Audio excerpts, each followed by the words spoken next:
ప్రభువుకు మన హృదయాలను అర్పిస్తూ దేవుని వాక్యం కొరకు తగిన విధంగా మనల్ని మనం సిద్ధపరచుకుందాం.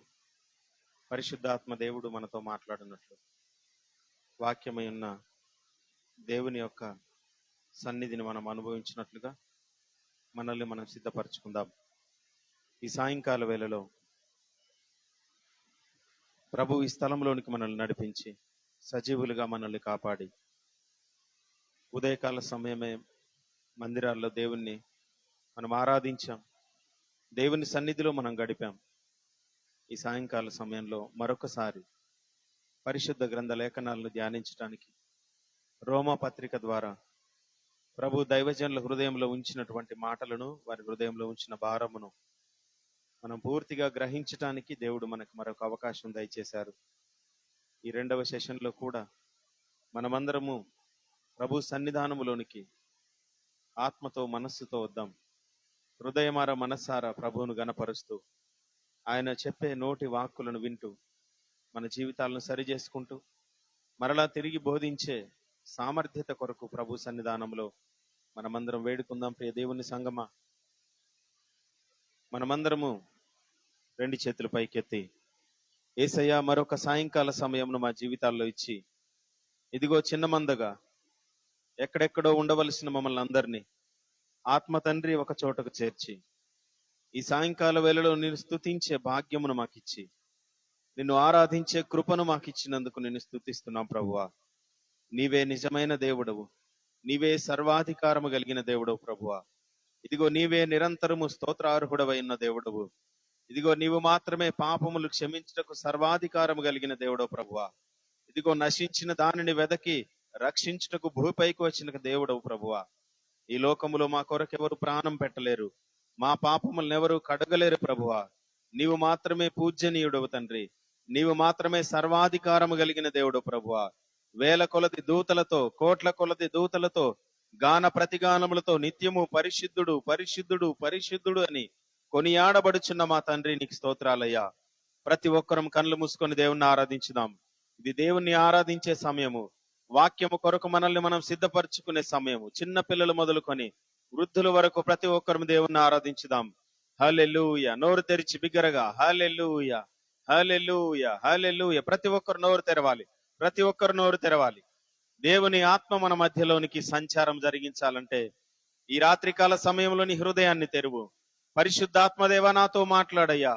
ఈ రాత్రి నన్ను ఈ స్థలంలోనికి నువ్వు నడిపించావంటే ఏదో పలానా వ్యక్తి పిలిచాడని కాదయ్యా, పలానా మెసేజ్ నేను చదివి వచ్చానని కాదయ్యా, పలానా ఇన్విటేషన్ నాకు ఉందని ఈ స్థలంలోనికి రాలేదయ్యా. నీవు ఆకర్షించుకుంటే తప్ప నేను ఈ స్థలంలోనికి రాలేను ప్రభువా. అయ్యా, నీవు ఆకర్షించుకుంటే తప్ప ఈ స్థలంలోనికి నేను రాలేను ప్రభువా. ఈ రాత్రి నన్ను నీవు ఇక్కడికి నడిపించావంటే నన్ను దీవించుటకే కదా తండ్రి, నన్ను నీ యొక్క వాక్యము చేత బలపరచుటకే కదా ప్రభువా. మమ్మల్ని బలపరచండి తండ్రి. ఆత్మదేవా, ఆత్మదేవా, మా మధ్యలోనికి బలముగా దిగిరమ్ము ప్రభువా. ఆత్మదేవా, మా మధ్యలోనికి బలముగా దిగిరమ్ము తండ్రి. పరిశుద్ధాత్మదేవ రండయ్యా, పరిశుద్ధాత్మదేవ రండయ్యా.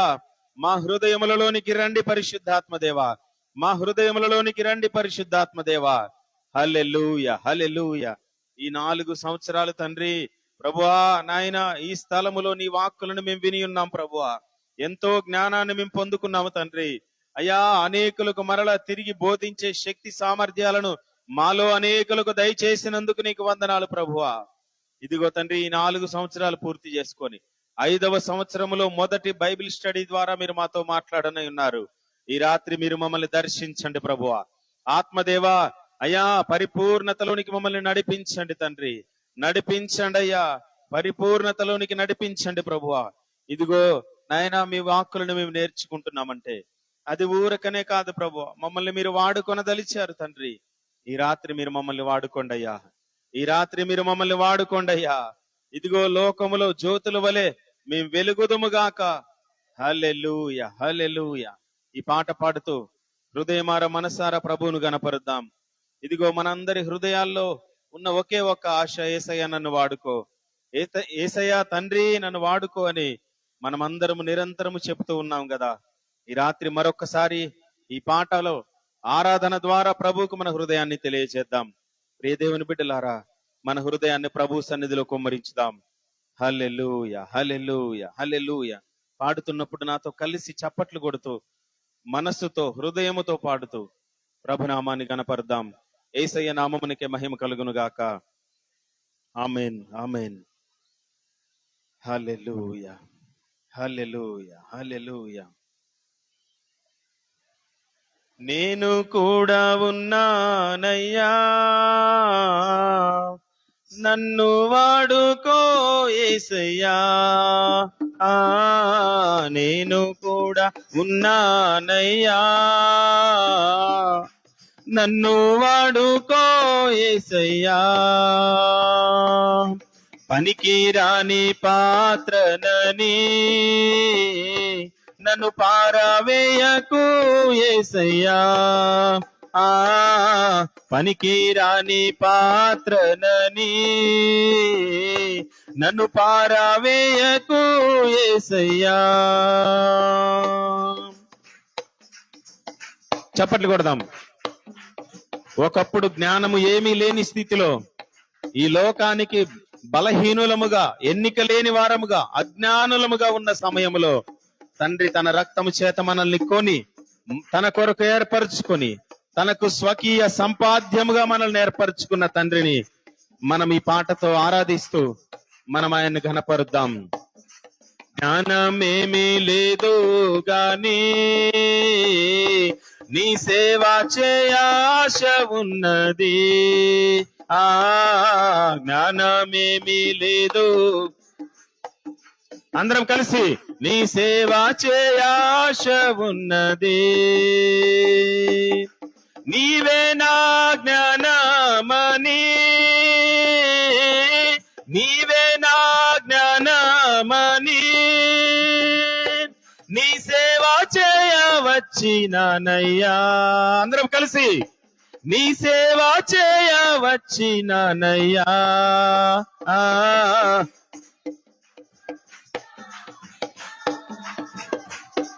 అందరం కలిసి బిగ్గరగా బిగ్గరగా నేను కూడా ఉన్నానయ్యా, నన్ను వాడుకో యేసయ్యా.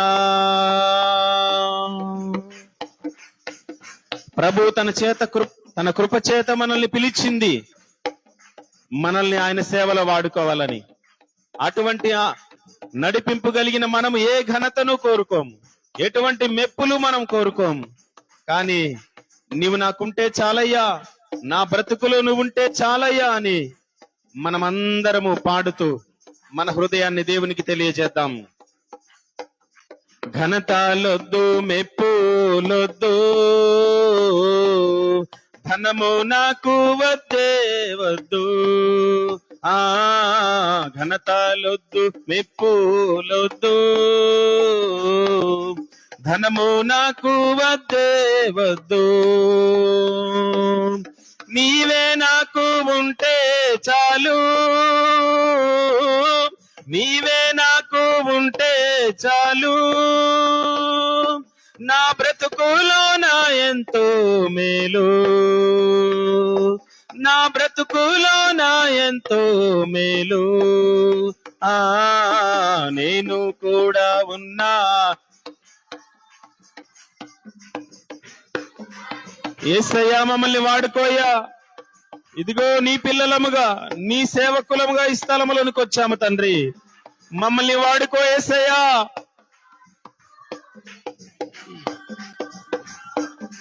రాళ్లతో నన్ను కొట్టిన గాని రక్తము కారిన మరువాలేనయ్యా. రాళ్లతో నన్ను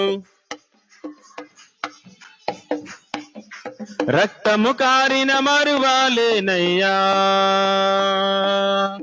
ఊపిరి నాలో ఉన్నంత వరకు, చెప్దామా, ఊపిరి నాలో ఉన్నంత వరకు నీ సేవలో నేను సాగిపోదునయ్యా, నీ సేవలో నేను సాగిపోదునయ్యా.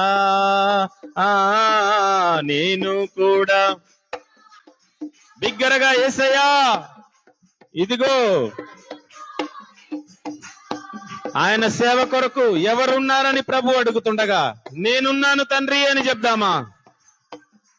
నన్ను వాడుకో యేసయ్యా, మోషే యెహోషువను పిలిచావు,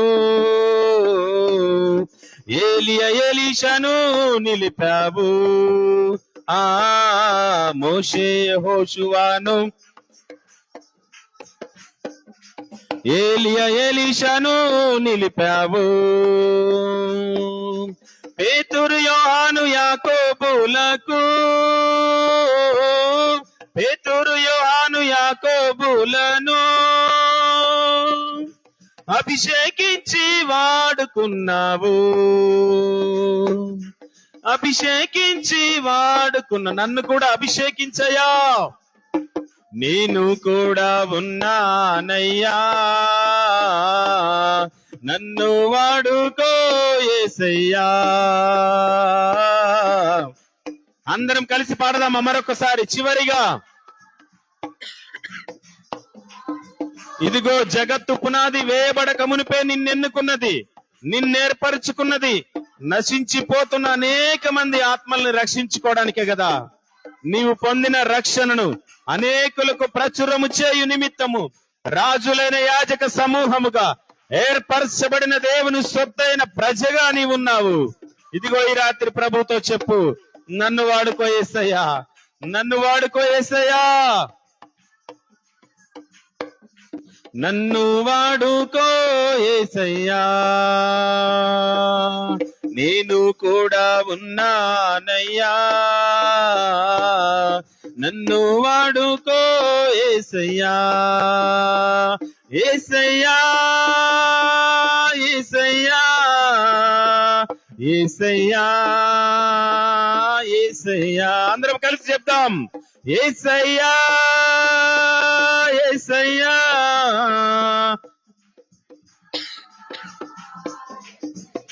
మరొకసారి యేసయ్యా, యేసయ్యా యేసయ్యా యేసయ్యా యేసయ్యా యేసయ్యా యేసయ్యా.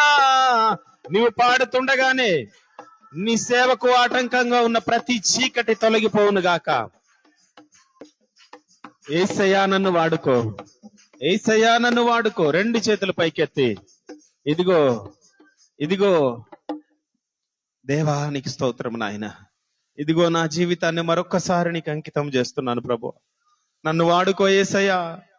ఇదిగో ఈ 4 సంవత్సరాలు నేను తర్ఫీదయింది, ఏదో నిద్రిస్తూ నిర్లక్ష్యముతో అయ్యా నేను ఉండడానికి కాదు ప్రభువా, నీ సేవలో వాడబడాలనే ఆశతోనే ఇన్ని దినములు నీ సముఖంలోనికి వచ్చాం ప్రభువా. ఇదిగో ఈ రాత్రి కూడా మాతో మాట్లాడండి, మాకు బలమైన నీ సందేశమును దయచేయండి ప్రభువా. దైవజనుల హృదయములో ఉంచిన భారము మేము గ్రహించుదుము గాక, మా మనోనేత్రాలు వెలిగించబడును గాక, మా హృదయము తెరవబడును గాక, మా చెవులు తెరవబడును గాక. ఈ రాత్రి నీ వాక్కుల చేత మేము బలపరచబడుదుము గాక. మాతో సూటిగా మాట్లాడండి పరిశుద్ధాత్మదేవా. హల్లెలూయా హల్లెలూయా. పరిశుద్ధుడా మహోన్నతుడా, మిక్కిలి ప్రేమ కనికరము కలిగిన తండ్రి, ఈ రాత్రి నీ పరిశుద్ధ సముఖములోనికి వచ్చాం. ఉదయకాల సమయమే మమ్మల్ని బలమైన వర్తమానములతో దీవించిన తండ్రి, ఈ సాయంకాల వేళలో ప్రభువా మరొక మారు పరిశుద్ధ లేఖనాలను ధ్యానించడానికి కృప చూపారు. దైవజనుల హృదయంలో ఉంచినటువంటి మాటలను వినగలిగే చెవులు గ్రహించే మనస్సు మా అందరికీ దయచేయము తండ్రి. పరిశుద్ధాత్మదేవ, మమ్మల్ని ఒక్కొక్కరిని మీకు స్వాధీనం చేసుకుంటున్నాం ప్రభువా. మీ సార్వభౌమాధికారములోనికి మమ్మల్ని మేము అప్పగించుకుంటున్నాము తండ్రి. ఆత్మదేవ, ఈ స్థలములో మీరు ఉన్నారని మాకు తెలుసయ్యా. ఏసయ్యా, మీ సన్నిధిని ఈ స్థలములో ఉంచినందుకు వందనాలయ్యా. పరమ తండ్రి, మా వైపు చూస్తున్నందుకు వందనాలయ్యా. ఇదిగో మాతో సూటిగా మాట్లాడి మమ్మల్ని బలపరిచి నీ సేవలో ఇంకా బలమొసగి మమ్మల్ని నీ సేవలో ముందుకు కొనసాగింప చేయమని, ఆత్మకార్యాలు జరిగించమని యేసయ్య అతి పరిశుద్ధ నామంలో ఈ ప్రార్థన విన్నపము, అదే విధంగా ఈ స్తుతి ఆరాధన మీకు సమర్పిస్తూ వేడుకుంటున్నాము తండ్రి. Amen amen. అందరం దయచేసి కూర్చుందాం. దైవజనులు ప్రత్యేకమైనటువంటి బైబిల్ స్టడీని మనకు అందించిన ఉన్నారు. మరొక రిక్వెస్ట్ ఏంటంటే, దయచేసి ఈ 4 సంవత్సరాలు పూర్తి చేసుకున్నటువంటి ప్రత్యేకమైన కారణాన్ని బట్టి మీ అందరినీ మరొకసారి ఆహ్వానించడం జరిగింది. దేవుని యొక్క మాటలను శ్రద్ధగా వినే ప్రయత్నం చేయండి. పిల్లలు ఒకవేళ అల్లరి చేస్తే వారిని కొంచెం సేపు బయటకు తీసుకువెళ్ళండి. మరొక రిక్వెస్ట్ ఏంటంటే, మీ సెల్ ఫోన్స్ అన్నీ కూడా ఒక్కసారి చెక్ చేసుకోండి. సైలెంట్ మోడ్లో అయినా పెట్టండి, లేదా ఫ్లైట్ మోడ్ అయినా పెట్టండి. ఎవరు ఫోన్లు మోగడానికి వీల్లేదు. కొంచెం ఇది కేర్ఫుల్గా చూసుకోండి. దేవుని వాక్యాన్ని శ్రద్ధగా విందాం, ఆయన దీవెనలు పొందుకుందాం.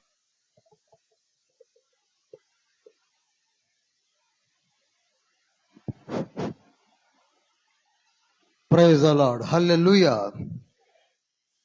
ఒకసారి అందరం కూడా గట్టిగా ప్రభువుని మహింపరుద్దాం. హల్లెలూయా. దేవదేవుని మహాకృప చొప్పున ఈ దినమున ఒక గొప్ప పండుగ వాతావరణం ఏర్పరిచినటువంటి యేసు కరుణ ప్రార్థనా మందిరము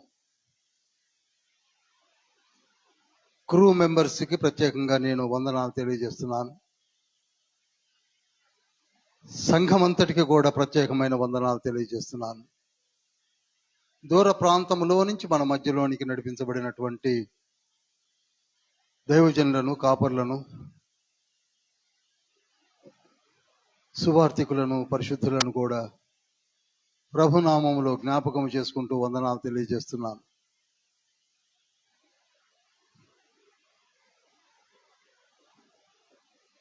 ఆశ్చర్యకరం ఏమిటనగా, ఇక్కడ ఆరంభించి ఈ పరిశుద్ధ బైబిల్ గ్రంథమును 4 సంవత్సరాలు జరిగిపోయాయని అనౌన్స్ చేసినప్పుడు పాస్టర్ గారు గిర్రున 4 సంవత్సరాలు తిరిగిపోయాయి. 4 సంవత్సరాలు అంటే మాటలు కాదండి. 48 months.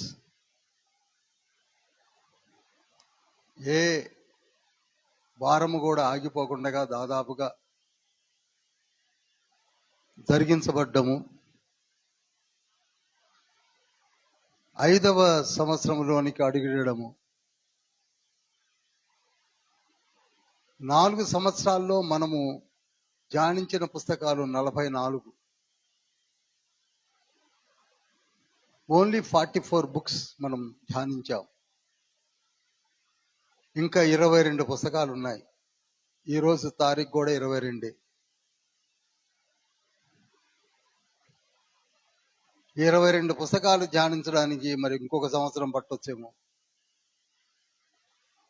సుదీర్ఘమైనటువంటి బైబిల్ స్టడీ. నా జీవిత కాలంలో నేను 27 సంవత్సరాల నుంచి బైబిల్ స్టడీస్ కండక్ట్ చేస్తున్నప్పటికీ ఇంత సుదీర్ఘమైన బైబిల్ స్టడీని నేను ఎక్కడా జరిగించలేదు. అంత మాత్రమే కాక డే 1 నుంచి బైబిల్ స్టడీ క్లాస్ 1 నుంచి నేటి వరకు కూడా అనేకములైనటువంటి అద్భుతమైన హిస్టారికల్ ఈవెంట్స్తో సహా నేర్చుకుంటూ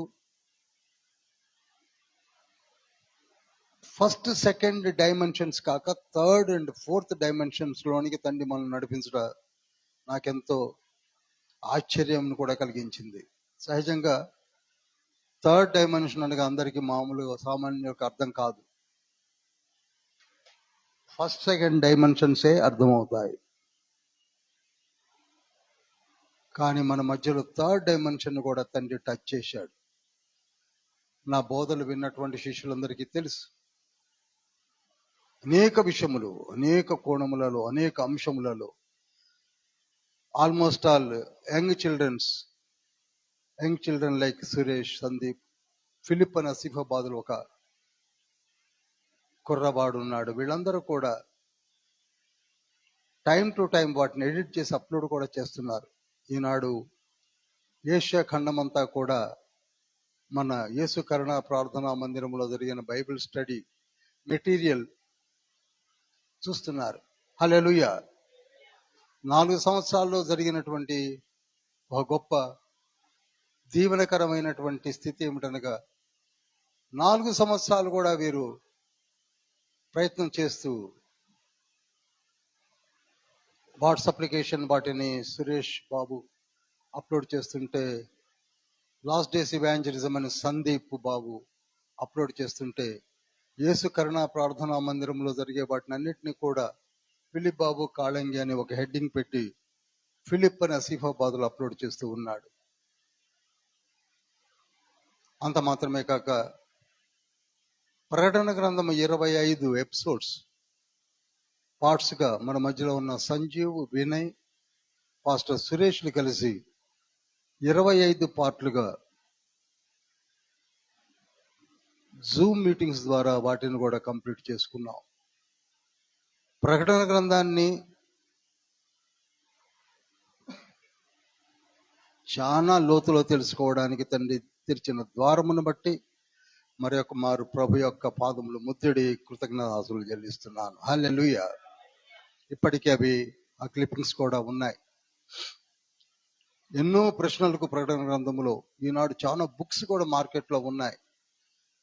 వాటితో పాటుగా మనకి తండ్రి అనుగ్రహించిన ఈ 25 ఎపిసోడ్స్ని కూడా ధ్యానించినట్లయితే మీకు ప్రకటన గ్రంథం కూడా అవగాహన వస్తుందని నేను మీకు తెలియజేస్తున్నాను. రోమా పత్రిక 12వ అధ్యాయం దగ్గర మనం ఆగాం.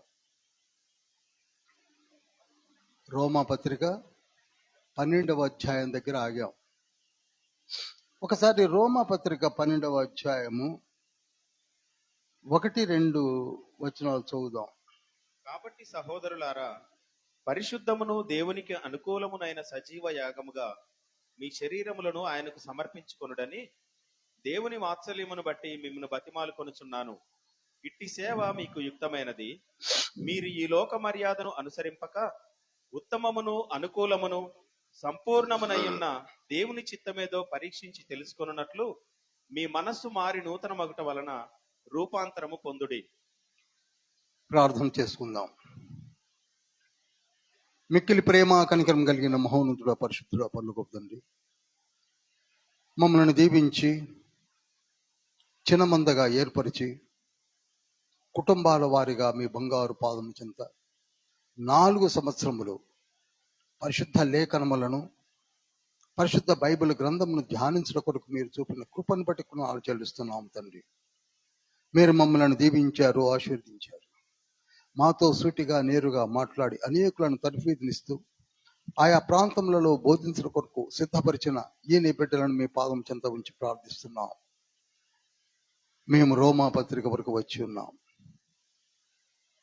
మాతో సూటిగా మీరే మాట్లాడండి. యేసయ్య, మేము మీ బిడ్డలము. మీరే మాకు తెలియచేయాలి. మా కొరకే సిద్ధపరిచిన ప్రతి మాటను మా నోట మీరే పలికించి విత్తింప చేయాలి. ఆత్మదేవ, మా హృదయాలలో నెలవై కొలవై ఉన్న తండ్రి, మా మనోనేత్రములు వెలిగించండి. మీ కార్యములు మా మధ్య జరిగించండి. వచ్చిన ప్రతి బిడ్డతో మాట్లాడండి ప్రభువా. మమ్మల్ని సిద్ధపరచండి తండ్రి. మమ్మల్ని సిద్ధపరచండి ప్రభువా. మమ్మల్ని సిద్ధపరచండి తండ్రి. ఈ నిత్య రాజ్య సువార్త భూలోకమంతటా ప్రకటించబడనని మీరు చెప్పిన వాగ్దానము నెరవేర్చబడినట్లుగా మాతో మాట్లాడి మమ్మల్ని సరిచేయమని యేసయ్య పరిశుద్ధ నామంలో అతి వినయంతో వేడుకుంటున్నాం పరమ తండ్రి. Amen, amen, amen.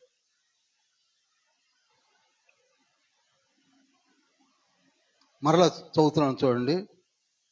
కాబట్టి సహోదరులారా, పరిశుద్ధమును దేవునికి అనుకూలమైన సజీవ యాగముగా మీ శరీరములను ఆయనకు సమర్పించుడని దేవుని వాత్సల్యమును బట్టి మిమ్మల్ని బ్రతిమాలుకొనుచున్నాను. ఇట్టి సేవ మీకు యుక్తమైనది. ఈ లోక మర్యాదలను అనుసరింపక అని కంటిన్యూ అవుతుంది లేఖనం.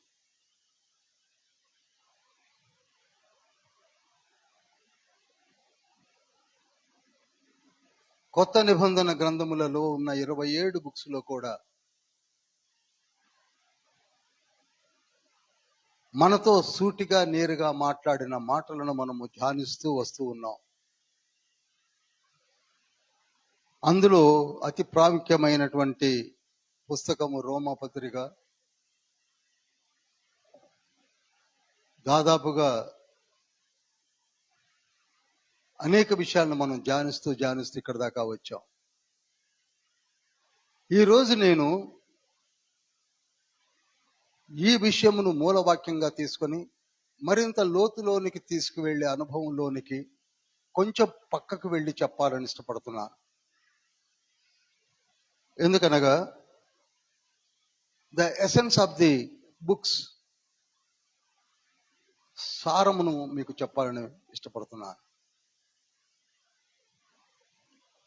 రోమా పత్రిక లేదు 14 పత్రికలు చదివినా, పాత నిబంధన పుస్తకములు చదివినా, సువార్తలు చదివినా, కీర్తనలు చదివినా, తండ్రి యొక్క అభిలాష ఏమిటనగా మనమందరము కూడా పరలోక రాజ్యానికి వెళ్ళాలని. తండ్రి యొక్క కోరిక ఏమిటండి? పరలోక రాజ్యానికి వెళ్ళాలని. పరలోక రాజ్యానికి వెళ్ళాలి అంటే ఏం చెయ్యాలి? ఇక్కడ ఒక మాటను వాడడం కనపడింది ఏమిటనగా, సజీవ యాగముగా మీ శరీరములను సమర్పించుకోవాలి. చదవడానికి చాలా ఈజీగా ఉంది, కానీ అర్థం చేసుకోవడానికి చాలా కష్టంగా ఉంది. సజీవ యాగముగా మన శరీరములను సమర్పించుకోవడం అంటే ఏమిటి? ట్రాన్స్లేషన్ చాలా బాగుంది, సజీవ యాగముగా. ఒకవేళ నీవు సజీవ యాగముగా నీ శరీరమును సమర్పించుకున్నట్లయితే నీవు పరలోక రాజ్యానికి వెళతావు. అందుకే ఈరోజు ఈ సబ్జెక్టు, ఈ అంశానికి ఒక పేరు పెడుతున్నాను. అదేమిటనగా పరమపురికి 6 మెట్లు.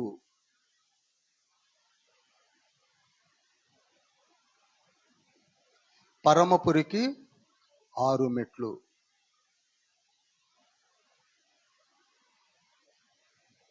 పరమపురి అనగా మన కొరకై సిద్ధపరచబడినటువంటి పరలోకము, యెరూషలేమును, నూతన లోకములోనికి వెళ్ళాలంటే 6 మెట్లు ఎక్కాలి. ఎలా ఎక్కాలంటే ఈ శరీరముతోనే సజీవ యాగముగా ఎక్కాలి. ఇదే శరీరంతో. ఇక్కడ నా ఎదురుగా ఒక మెట్టు కనపడుతుంది, చూసారా? అదే విధంగా 6 స్టెప్స్ మనం ఎక్కగలిగితే 7వ మెట్టు దగ్గర యేసయ్య 2 చేతులు చాపి మనల్ని రిసీవ్ చేసుకుంటాడు. హల్లెలూయా. మన పని 6 మెట్లు ఎక్కడం మాత్రమే. అది ఎలాగూ? సజీవ యాగముగా. సజీవ యాగముగా. ఎందుకంటే 6 మెట్లని ఆగిపోయారు, 7, 8, 9 అని చెప్పొచ్చు కదా. అనగా తండ్రి మనలను తయారు చేసిన దినము 6 గనక 6వ దినమునే మనల్ని సృజించాడు కనుక 6వ దినమున సృజించి సర్వ సృష్టిని ఏలుబడి చేస్తూ సజీవ యాగముగా నీవు 6 మెట్లు ఎక్కితే 7వ మెట్టు దగ్గర నేను నిన్ను రిసీవ్ చేసుకుంటాను అని తండ్రి మాట్లాడుతున్నాడు.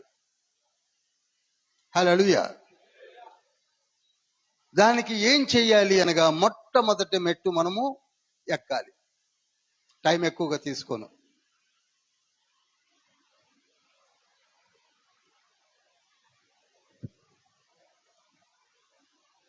మొట్టమొదటి మెట్టు ఎక్కాలి. మళ్ళీ నేను రిపిటేషన్లు అడుగుతానండి, నోట్ చేసుకోవాలి బైబిల్ స్టడీ కనుక. ఫస్ట్ స్టెప్ ఏమిటనగా, తీతుకు పత్రిక 3వ అధ్యాయము 5వ వచనము.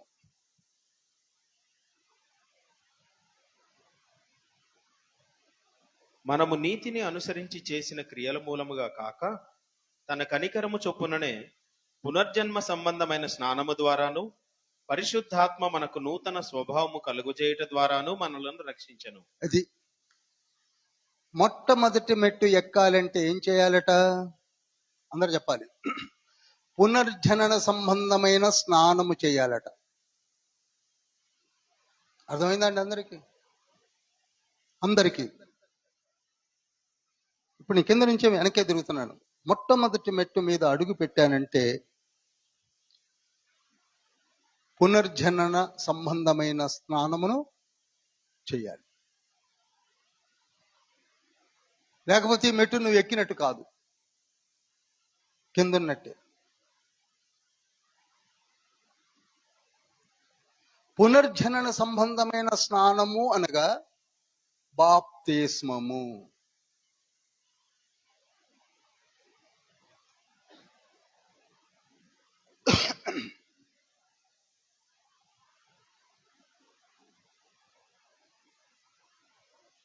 ఇంగ్లీష్ వర్షన్ భలేగా ఉంటుందండి అది. ఒక రకంగా చెప్పాలంటే English version new generation or new life, కొత్త జీవితము, కొత్తగా పుట్టుట.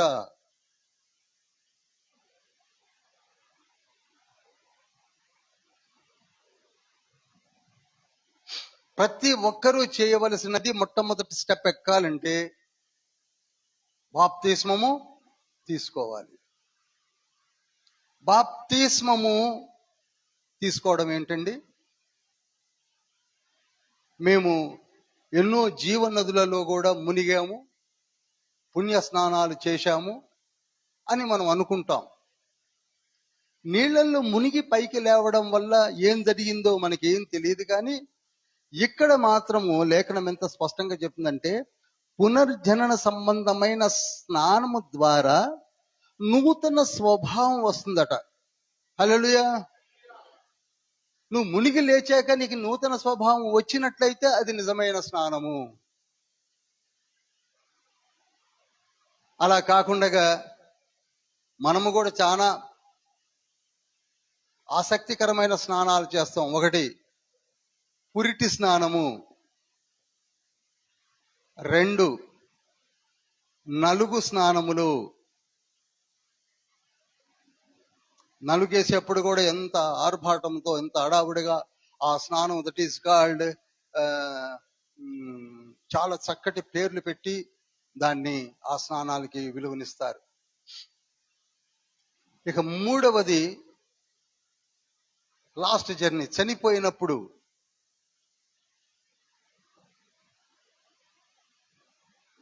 క్రిమేషన్స్ కి తీసుకొని పోయేప్పుడు కూడా స్నానం చేయిస్తారు. ఈ స్నానాలతో పునర్జనన సంబంధమైన వాటితో సంబంధమేమీ లేదు. ఇప్పుడు మనలో చాలా మందిని మారు మనసు పొందా బాప్తిసం తీసుకున్నారంటే అందరూ కూడా చేయలేపుతారు. ఇక్కడే కాదు, ఎక్కడైనా లేపుతారు. ఎందుకనగా మనకి తెలిసి 2 బాప్తిస్మ స్నానాలు ఉన్నాయనుకుంటున్నాం. ఒకటి పెళ్ళెప్పుడు తీసుకునే బాప్తిస్మం.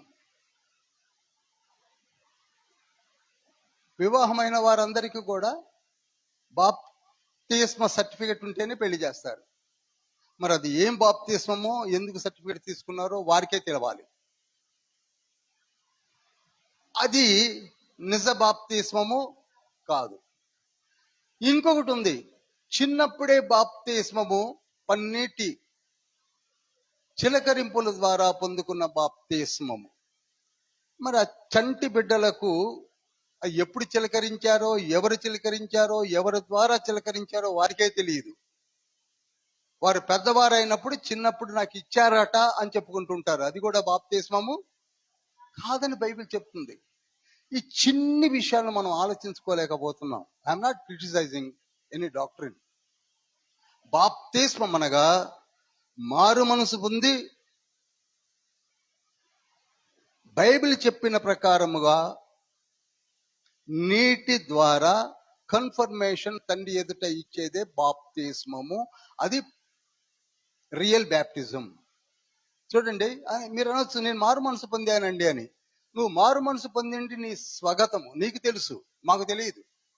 కానీ నేను మారు మనసు పొందాను, ఇదిగో చూడండి నేను ప్రభు నిమిత్తమై బాప్తిస్మము తీసుకుంటున్నాను అని అనౌన్స్ చేయడమే అందరి ఎదుట, సంఘం ఎదుట బాప్తిస్మము అని పిలువబడుతుంది. అర్థమైంది అనుకుంటున్నాను.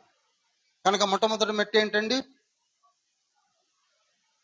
పుణ్య స్నానాలని, చిన్నప్పుడి అని, పెళ్లిళ్ళే అని అవి కానే, చెప్పాలందరూ, అవి కానే పాప క్షమాపణ నిమిత్తమై తీసుకునే బాప్తిస్మమే బాప్తిస్మము. నేను 4 సంవత్సరాల నుంచి ఇదే మాట ఇదే చర్చిలో ఇక్కడనే ఇదే విధంగా పాటిస్తూ ఉన్నాను. అది ఆది కాండమైన, ఎజ్రా గ్రంథమైనా, కీర్తనలైనా, హెజ్కేలైనా, ఇర్మియా అయినా, ఏ గ్రంథమైనా సరే, చివరికి వచ్చేది ఏమిటంటే తండ్రి యొక్క ఉద్దేశము అందరూ కూడా బాప్తిస్మము పొంది పరలోక రాజ్యంలోనికి రావాలని.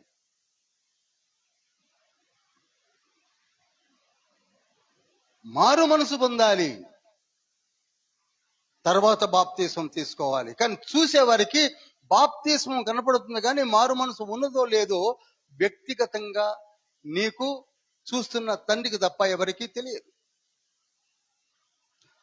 అందుకే ఫస్ట్ స్టెప్ బ్యాప్టిజం అనే కన్ఫర్మేషన్ ద్వారా మనం ఎక్కాలి.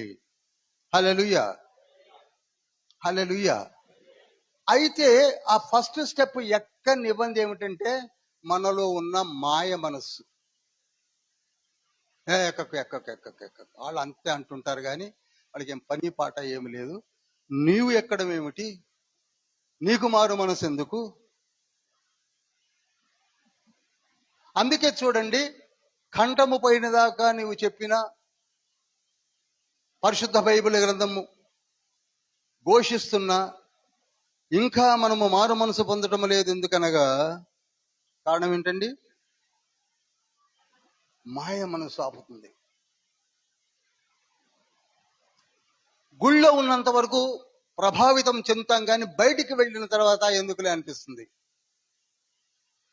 అందుకే ఆది కాండము 49వ అధ్యాయం 14వ వచనంలో 2 దొడ్ల మధ్య పడుకొని ఉన్న బలమైన గార్ధపం ఎవరట? మనం ఆ టైపే, గాడిద అన్నాడు అక్కడ.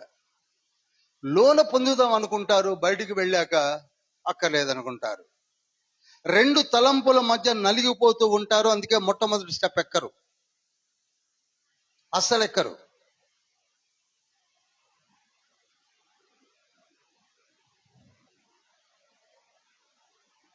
ఒకవేళ నీవు మారు మనసు పొందినట్లయితే తండ్రి చెప్తున్నాడు లేఖనము ద్వారా, నూతన స్వభావమును నేను మీకు అనుగ్రహిస్తాను.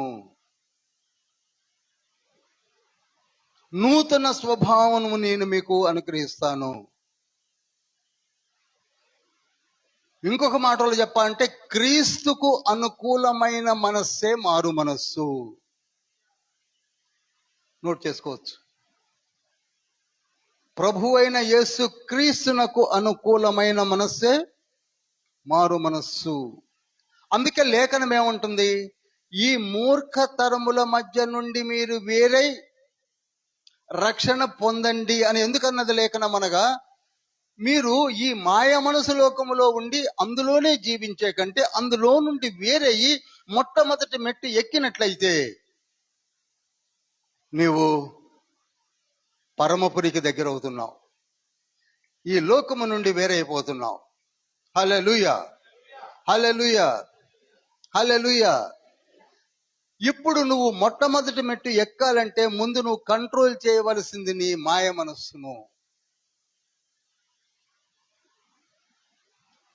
నీవు నేను మారుతాను అని ఇక్కడ జరిగినటువంటి మారు మనసు కూడికలు, క్లాసెస్ అన్ని విని ఒకసారి ఆలోచించండి. ఎందుకండి ఇంతమంది కుప్పగా నీటి యొద్దకు వెళ్ళి ప్రవహించేటి నీటి మధ్య నిలబడి సంఘమంతా చూస్తుండగా పరిశుద్ధ దైవజనులు నీటిలోనికి దిగి, మనము కూడా దిగి తండ్రి యొక్కయు కుమారుని యొక్కయు పరిశుద్ధాత్మ నామములో నేను మారు మనసు పొంది బాప్తిస్మం తీసుకుంటాను, ఇంకా సీన్ ఎందుకు? ఏమి లేనప్పుడు ఎవరైనా ఎప్పుడైనా ఆలోచిస్తున్నారా? మార్కు సువార్త 1వ అధ్యాయము 4-5 వచనాల్లో ఏమనుందో తెలుసా? మారు మనసు పొందండి, మారు మనసు పొందండి అని యోహాను కేకలు వేస్తుంటే బ్యాప్టిస్ట్ జాన్ యెరూషలేము నుండి, యూదయ నుండి అనేక జనములు వచ్చి మారు మనసు పొందుట, బాప్తిస్మం తీసుకొనుట కనపడుతుంది. నోట్ చేయండి, చదవండి. అనేక జనములు. మరి మనం ఎందుకు వినలేకపోతున్నాం? మనలో చాలా వరకు పెళ్లి చేసుకున్న బ్యాప్టిజము, చిన్నప్పుడే ఇచ్చారని చెప్పుకొని జీవిస్తున్న బ్యాప్టిజాలు కరెక్ట్ కాబన్న సంగతి మనకి తెలియదా? తెలుసు తెలుసు. అక్కర్లేదని చెప్పే మాయ మనస్సును నీవు తీసివేస్తే తప్ప మొట్టమొదటి మెట్టు ఎక్కలేవు. హల్లెలూయా. ఇప్పుడు నిన్ను పూర్తిగా కంట్రోల్లో పెట్టుకున్నదే మనస్సు. మారు మనసు పొందాను, బాప్తిస్మం తీసుకున్నాను అని మొట్టమొదటి ఎక్కిన నిన్ను రెండో మెట్టు ఎక్కనివ్వదు. ఎందుకనగా మనసు ఎప్పుడు బయటకు చూస్తుంటది. మనలో చాలా మంది మొట్టమొదటి మెట్టు దగ్గర ఆగిన వాళ్ళు ఉన్నారు. అర్థమవుతుంది అనుకుంటున్నాను. మొదటి పేతురు పత్రిక 1వ అధ్యాయము 13వ వచనము. కాబట్టి మీ మనస్సు అను నడుము కట్టుకొని నిబ్బరమైన బుద్ధి గలవారై యేసుక్రీస్తు ప్రత్యక్షమైనప్పుడు. ఆగుదామండి. నాకు ఆశ్చర్యం వేసిందంటే ఈ లేఖను చదివినప్పుడు, మనస్సు నడుము ఎలా కట్టుకుంటామండి? మళ్ళీ ఒకసారి చదవండి పాస్టర్ గారు. కాబట్టి మీ మనస్సు అను నడుము కట్టుకొని నిబ్బరమైన బుద్ధి గలవారై. చూసారా? మనస్సును కట్టేయాలట. మనస్సును కట్టేయాలి.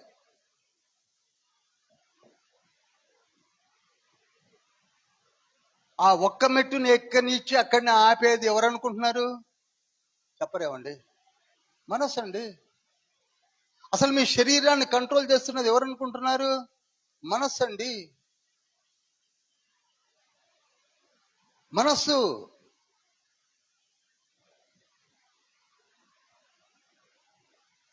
ఆ మనస్సును నీవు మనస్సుకు నడికట్టు కట్టాలట. మనసుకు ఒక కట్టు కట్టి నీవు కంట్రోల్ తీసుకురావాలి. గుర్రానికి కళ్ళెమేసి లాగి పట్టినట్టుగా. అందుకే కోరికలే గుర్రాలైతే అంటారు నానుడి. మనసు పరిపరి విధాలుగా మొట్టమొదటి ఎక్కిన నిన్ను గలిబిలి చేస్తూ ఉంటుంది. మనసు నిన్ను ఒక చోట కూర్చొనియదు. మనసు నిన్ను అన్ని విధాలా వెనక్కి లాగి పారేస్తూనే ఉంటుంది. అందుకే మొట్టమొదటి మెట్టు దగ్గరనే చాలా మంది మనవాళ్ళు ఆగిపోయి ఎటు ఎదుగు పొదుగు లేకుండా ఆ ఒక్క మెట్టు దగ్గరనే దిక్కులు చూస్తున్నారు. మారు మనసు పొందామంటే పొందాం, బాప్తిసం పొందారా పొందాం, మరి రెండో మెట్టు ఎందుకు ఎక్కలేదంటే మనసును కంట్రోల్ చేసుకోలేకపోతున్నాం.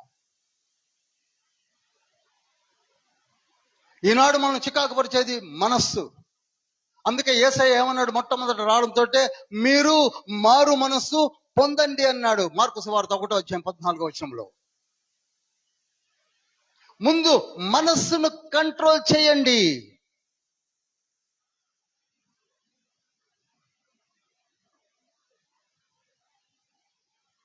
దాన్ని కంట్రోల్ చేయకపోతే నిన్ను ఇక ముందుకు సాగనీయదు.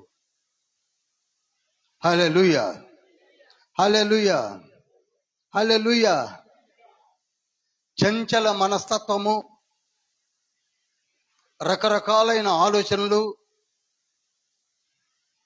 ముందుకు సాగనివ్వని జీవితము, మనశ్శాంతి లేనటువంటి పరిస్థితులను కలిగించేదే నీ మనస్సు.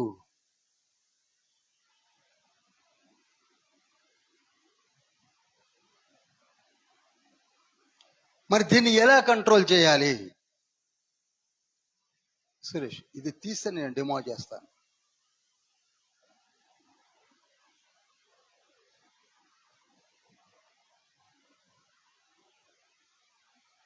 ఇప్పుడు రెండో మెట్టు ఎక్కాలంటే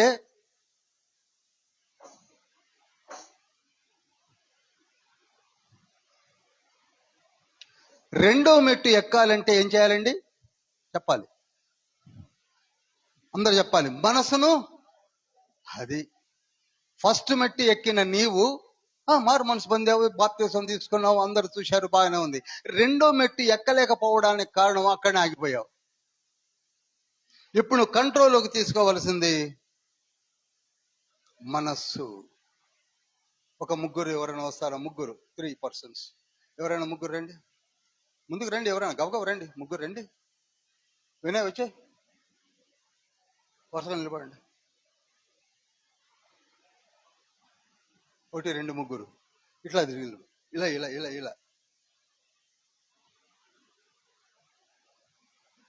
ఇప్పుడు మీకు అర్థమవుతుంది కదా, ఇది మన శరీరము, ఇది మన శరీరము. మొట్టమొదటగా మీకు చూపిస్తున్నటువంటి ఈ సుధాకర్ని శరీరం అనుకోండి, ఈ తర్వాత సందీప్ని మనస్సు అనుకోండి, వినయ్ని ఆత్మ అనుకోండి. మనలో ఈ 3 ఉన్నాయి. ఆత్మ సిద్ధముగానే ఒప్పుకొని మారు మనసు పొందాను. ఎందుకనగా ఆత్మ ఎప్పుడు కూడా దైవ చింతన కలిగినది ఆత్మ. నోట్ చేసుకోవచ్చు, దైవ చింతన కలిగినది ఆత్మ. అందుకే దేవుని ఆత్మ ఎప్పుడు మన ఆత్మతో మమేకమవుతుంది. ఈ దైవ చింతన కలిగినటువంటి ఆత్మకు దూరముగా ఆలోచించేదే మనస్సు. ఈ మనస్సు శరీరం యొక్క కోరికలు తీర్చడానికే ప్రయత్నం చేస్తూ ఉంటుంది.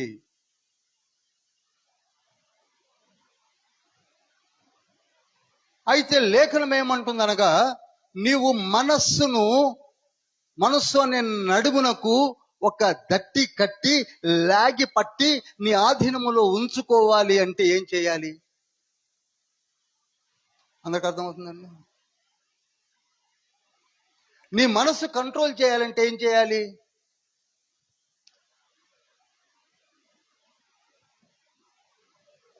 నీ శరీరాన్ని శుష్కింప చేయాలి.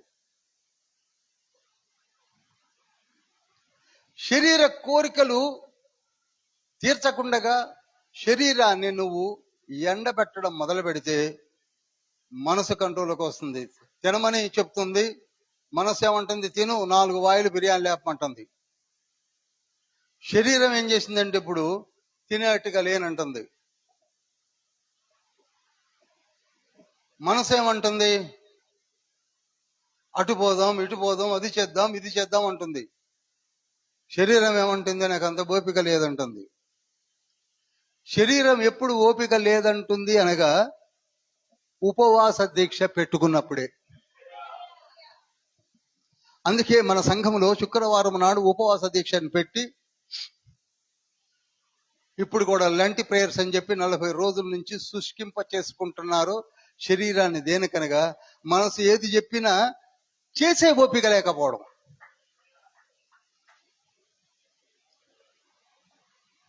ఏమండి, ఉపవాసం చేసేవాళ్ళకి తెలుస్తుంది ఉపవాసం విలువలు. శుక్రవారం నాడు ఒక్క పూట అన్నాన్ని స్కిప్ చేసి 3 గంటలకు తిందామనుకున్న నేను ఎప్పుడు 3 అవుతుందని ఎదురు చూసేవాడిని. ఎందుకంటే శరీరం అలా అడుగుతూ ఉంటుంది. ఈ టైంలో నీకు బిర్యానీ కావాలా, బగారు కావాలా అంటే ఏదో ఒకటి ముందు పెట్టండి అంటుంటది కదా. రెండవ మెట్టు ఎక్కాలంటే ఏం చేయాలండి? Very good. మనసును స్వాధీనపరచుకోవాలి అంటే దేన్ని బలహీనం చేయాలండి? కరెక్ట్గా చెప్తున్నారు. శరీరాన్ని బలహీనం చేసుకోవాలంటే ఏం చేయాలండి? ఉపవాసము ఉండాలని మనం అనుకోవడం కాదు. మార్కు సువార్త 9వ అధ్యాయం 29వ వచనంలో యేసయ్య అన్నాడు. హల్లెలూయా. మీరు ఉపవాస ప్రార్థనల వలన నీవు నీ మనస్సును తాడేసి కట్టేస్తావు. ఫుల్ కంట్రోల్లో ఉంటుంది. అందుకే పరిశుద్ధుడైనటువంటి పౌలు గారు 1 కొరింథీ పత్రిక 9వ అధ్యాయం 25, 26 వచనాల్లో నేను నా శరీరమును నలగొట్టుకొనుచున్నాను అన్నాడు. ఏమన్నా అండి? అందరు మాట్లాడాలి. ఏం చేస్తున్నాడు? నలగొట్టుకోవడం అంటే ఏదో 2 దిమ్మల మధ్య పోయి ఇలా ఇలా అనడం కాదు. ఉపవాసం ఉండడం వల్ల ఏవేవి నాకు లాభకరములై ఉండెనో వాటన్నిటిని కూడా పెంటతో సమానముగా ఎంచుకొనుచు దాన్ని పక్కకు పెట్టి నేను నా శరీరమును నలగొట్టుకొనుచున్నాను అంటాడు. ఫిలిప్పీ పత్రిక 3వ అధ్యాయము 7, 8, 9 వచనాల్లో. చచ్చినట్టు మనసు ఏమి చేయలేక గిల కొట్టుకుంటుంటుంది. అందుకండి ఫాస్టింగ్ ప్రేయర్ చేస్తున్నది. అందుకండి మన చర్చెస్ లో ఫాస్టింగ్ ప్రేయర్స్ పెట్టుకున్నది.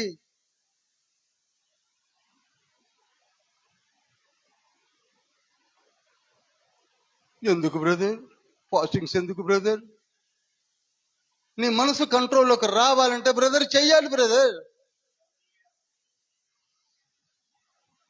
ఆ అనుభవంలోనికి నువ్వు వస్తేనే పౌలు లాంటి వాడే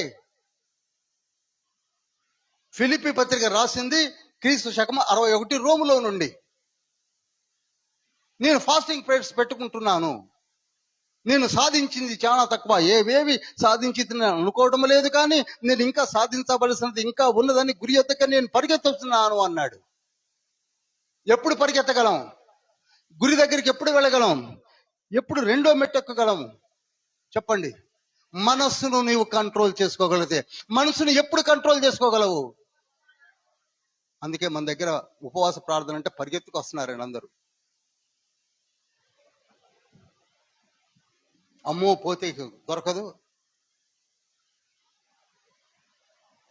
ఉపవాసం చేయడం వల్ల ఇన్ని లాభాలు నేను తెలిసి పరిగెత్తుకు వస్తున్నారు.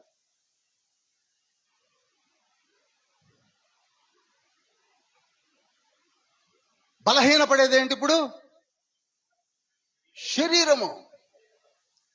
మధ్యలో ఉన్న మనసు నలిగిపోయి ఏమి చెయ్యలేక బిక్క చచ్చి కూర్చొని ఉంటుంది.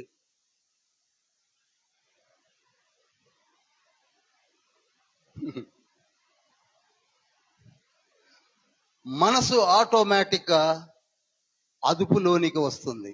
హల్లెలూయా, హల్లెలూయా, హల్లెలూయా. అందుకే పౌలు గారు అంటారు కదా, మీరందరూ అనుకుంటున్నారు నేను చాలా బలహీనుడినని, కానీ తండ్రి నాతో మాట్లాడుతున్నాడు, నువ్వు ఎక్కడ బలహీనుడవో అక్కడ బలవంతుడవు. హల్లెలూయా. నువ్వు ఉపవాసం ఉన్నప్పుడు నీ పైన ఆహారం ఉండదేమోగా నా కృప ఉంటుంది.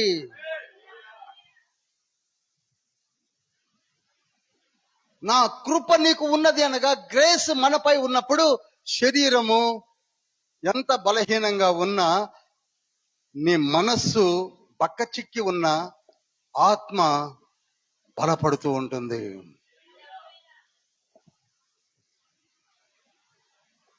అప్పుడు రెండో మెట్టు అవలీలగా ఎక్కేస్తాం.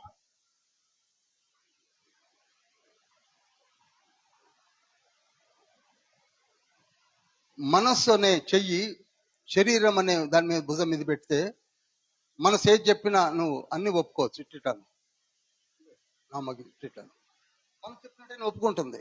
ఎప్పుడు ఉపవాసం లేనప్పుడు. ఉపవాసం ఉన్నప్పుడు ఏమంటుంది? నా బల కాదంటుంది. అప్పుడు ఎనుకున్న ఆత్మ బలపడి భుజం చేయబెట్టండి. ఇప్పుడు అంతవరకు విర్రవీగినటువంటి మనసు ఏమంటుంది? ఇప్పుడు ఒప్పుకుంటానంటుంది. తలకాయ ఇవ్వండి ఎలా సందీప్ ఇలా ఊపు. Yes I will agree, I will pray. నేను ప్రార్థన చేస్తా. ఉపవాసం ఉంటా అటు పోవు కదా పోను. హోల్ బాడీ ఎక్కడికి వచ్చేసింది ఇప్పుడు? ఈ కంట్రోల్లోకి రావాలంటే నువ్వేం చేయాలి? అది అందుకే ఉపవాస ప్రార్థన 40 days ఎందుకు ఆంగ్లికన్ చర్చెస్ పెట్టి సపోర్ట్ చేసి యేసయ్యను బలపరచడానికి కాదు, మనము బలపడడానికి. హల్లెలూయా, హల్లెలూయా, హల్లెలూయా. అందుకే 2 కొరింథీ పత్రిక 4వ అధ్యాయము 15-16 వచనాలు చదువుతారా?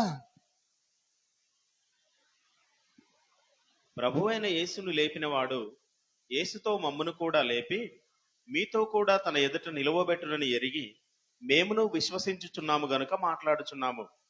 కావున మేము అధైర్యపడము. మా బాహ్య పురుషుడు కృషించుచున్నను. చూడండి, మా బాహ్య పురుషుడు కృషించుచున్నాను. ఇక్కడ ఇప్పుడు సుధాకర్ కృషించిపోతున్నాడు. నిజంగా మనిషి కూడా అట్నే ఉన్నాడు పాపం. మా బాహ్య పురుషుడు కృషించుచున్నను, ఆంతర్య పురుషుడు దినదినము నూతన పరచబడుచున్నాడు. వినే చూడండి ఎంత స్ట్రెంగ్త్ ఉన్నాడు. దినదినము ఫాస్టింగ్ లో ఉంటే కృషించేది, బలపడేది. ఆ సూత్రమును కనిపెట్టిన వారే ఫాస్టింగ్ ప్రేయర్ చేస్తారు. తత్మ వాళ్ళకి ఏం పని లేదనుకుంటారు. అందుకే మనం ఎక్కడ ఆగి ఉంటాం? మొట్టమొదటి మెట్టు మీద. ఎందుకంటే మనసు కంట్రోల్లోకి రావాలంటే there is no other go except నడుమునకు గట్టిగా కట్టి పట్టాలి. Thank you thank you thank you thank you. వాళ్ళ చప్పట్లు కొట్టండి.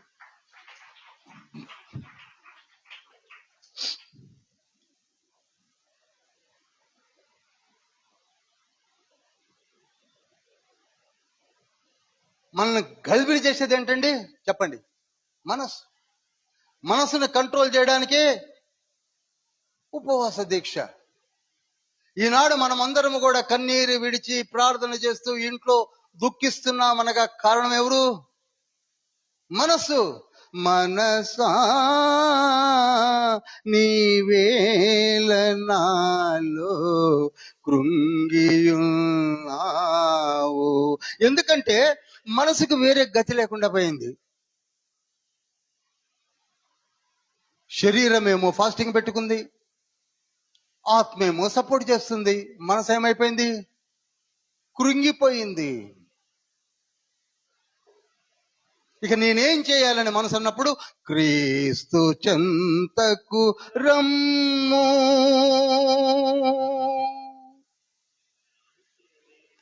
వేరే మార్గం లేదు. ఎక్కడికి రావాలి మనసు ఇప్పుడు? చెప్పరు. శాంతినిస్తాడు, నిత్య శాంతినిస్తాడు.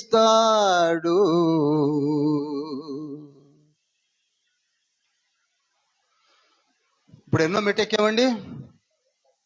2వ మెట్టు ఎక్కాం. ఎక్కారా? మొట్టమొదటి మెట్టు దగ్గర ఆగారా? ఒకవేళ కొందరు మొట్టమొదటి మెట్టు కూడా ఎక్కనోళ్ళు ఉన్నారు. ఎక్కమనే 4 సంవత్సరాల నుంచి నా ప్రయత్నం. మొట్టమొదటి మెట్టు ఎక్కిన వారు మనసుతో సతమతం అవుతున్నారే. Forget about the world. అందుకే లోకములో నుండి వేరే మీరు క్రీస్తు యొద్దకు రండి అని లేఖనం మాట్లాడింది.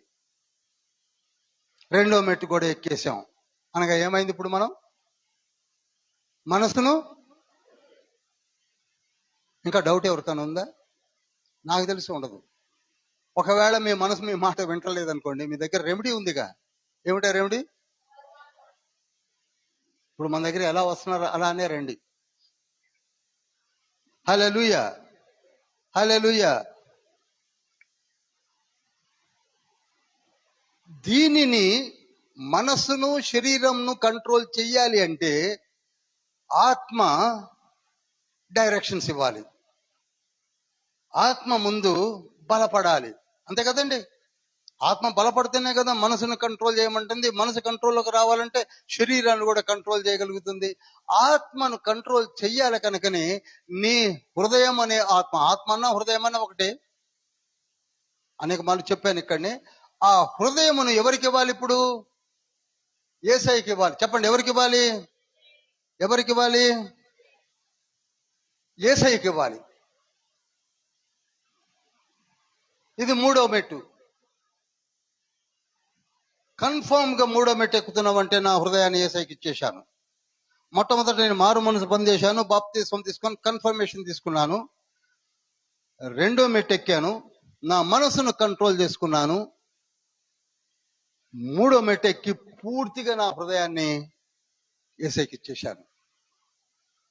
అందుకే సామెతల గ్రంథం 23వ అధ్యాయం 26వ వచనంలో, సామెతలు 23:26లో ఓ కుమారుడా, ఓ కుమార్తె, నీ హృదయాన్ని నాకిమ్ము, దేవునికి ఇమ్ము అని అడుగుతున్నాడు.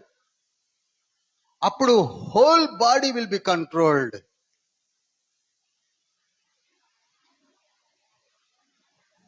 ఇంతవరకు నీ మాట వినకుండా ఇష్టం వచ్చినట్టు నా పరిగెత్తినటువంటి నీ మనస్సును నీ హృదయములో కంట్రోల్ చేసేట్టుగా సెంట్రిఫ్యూగల్ ఒక కట్టడి చేసేట్టుగా నేను నీ హృదయాన్ని బలపరుస్తాను.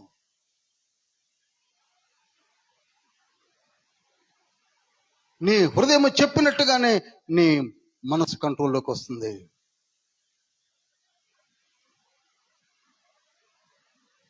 సామెతల గ్రంథము 16 అధ్యాయం 32 ఒక మాట ఉంటుంది. ఒక యుద్ధములోనికి సైన్యములను తీసుకొని పోయి యుద్ధము చేసి గెలిచి జయ కేతముతో తిరిగి వచ్చుచున్న రాజు కంటే మనస్సును స్వాధీనపరుచుకున్నవాడు ధన్యుడు అనుంది లేఖనం. హల్లెలూయా. 30,000 సైన్యము, గుర్రములు, ఏనుగులు, ఒంటెలతో వెళ్ళి యుద్ధములు చేసి నేను గెలిచాను అని తిరిగి వస్తున్నావే, దానికంటే కూడా శ్రేష్టమైనది ఏమిటంటే ముందు నీ మనస్సును ఒకసారి చదవండి. 16:32. పరాక్రమశాలి కంటే దీర్ఘశాంతము గలవాడు శ్రేష్ఠుడు, పట్టణము పట్టుకుని వాని కంటే తన మనస్సును స్వాధీనపరచుకునివాడు శ్రేష్ఠుడు. అది ఈ మనస్సును స్వాధీనపరచుకోవాలి అంటే నీ హృదయాన్ని యేసయ్యకి ఇవ్వాలి. నీ హృదయాన్ని యేసయ్యకి ఇస్తే ఆ హృదయములో యేసయ్య తన ఆత్మని ఉంచి కంట్రోల్లోకి తీసుకొచ్చేస్తాడు. ఎన్నోసార్లు చెప్పాను, ఇట్ ఇస్ ఇంటర్లింక్డ్.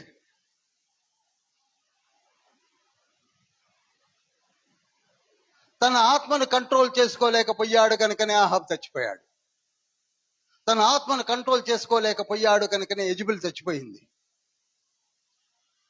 తమ ఆత్మని కంట్రోల్ చేసుకోలేని వారందరూ కూడా పరమపురికి రాకుండానే ఎగిరిపోతున్నారు.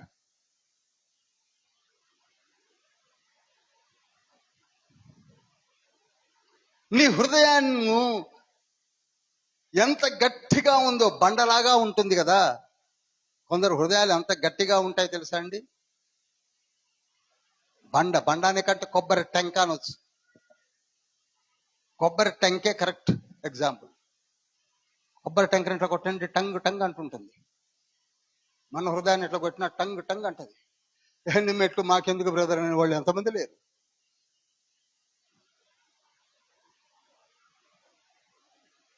అసలు హృదయం దాకా పోవాలంటే టెంకను కొట్టాలి. అసలు టెంక దాకా పోకుండా కొబ్బరికాయకి ఏముంటుంది? పీచు ఉంటుంది. మనకు కూడా హృదయం దాకా పోకుండా మన చుట్టూ చక్కగా ప్రొటెక్షన్ ఉంది. పాపం అనే ప్రొటెక్షన్, పాపం అనే ప్రొటెక్షన్. ఇట్లా కొట్టి టంగ్ అనేదాకా ఎక్కడిది? అది పీకుతే కదా. ఆ పీచంతా తీస్తే అప్పుడు టంగం అంటదేమో. అది మనం తీయనీయం. అమ్మో, అది మన ఆస్తి. అందుకే మొట్టమొదటి మెట్టెక్కినప్పుడే పీచు తీయబడుతుంది. రెండో మెట్టెక్కేసరికి టెంక వస్తుంది. మూడో మెట్టెక్కేసరికి టెంకను పగలగొడితే, హృదయం పగలగొడితే తెల్లని గుజ్జు వస్తుంది. హల్లెలూయా. నీ హృదయం వల్ల ఎలా ఉంటుంది? ఇప్పుడు తెల్లని గుజ్జు ఎలా ఉంటుందండి? చెప్పరేమండి అందరూ? తెల్లని, ఆర్ యు లెర్నింగ్ సంథింగ్? తెల్లని గుజ్జు. ఒకప్పుడు పీచు, ఆ తర్వాత టెంక, ఇప్పుడు గుజ్జు. అందుకే యెహెజ్కేలు గ్రంథము 36 అధ్యాయం 26 ఏమన్నదో తెలుసా?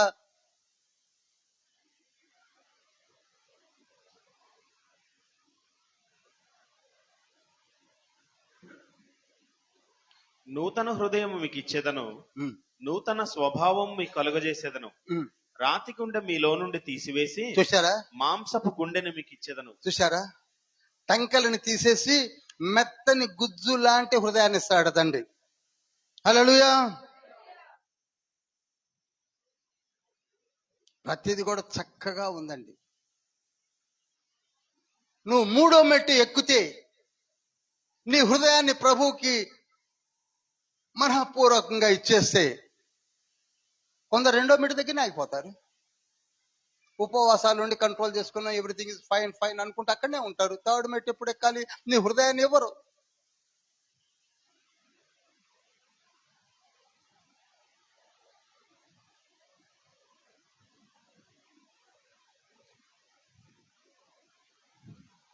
కనుక మూడో మెట్టు ఎక్కాలంటే ఏం చేయాలండి?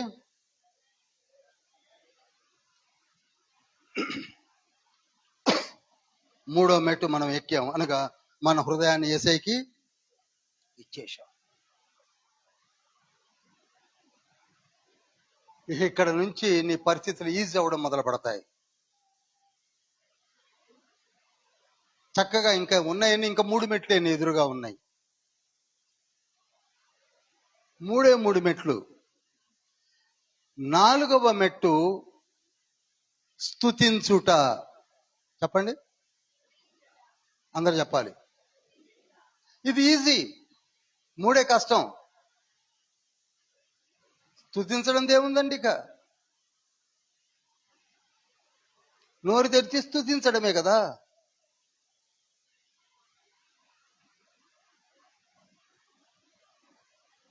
స్తుతించాలంటే ముందు మోకాళ్ళు ఉనాలి కదా, అది కష్టంగా మనకి. స్తుతించాలి అంటే నోరు తెరవాలి కదా, అసలు స్తుతి అంటే ఏమిటో తెలవాలి కదా.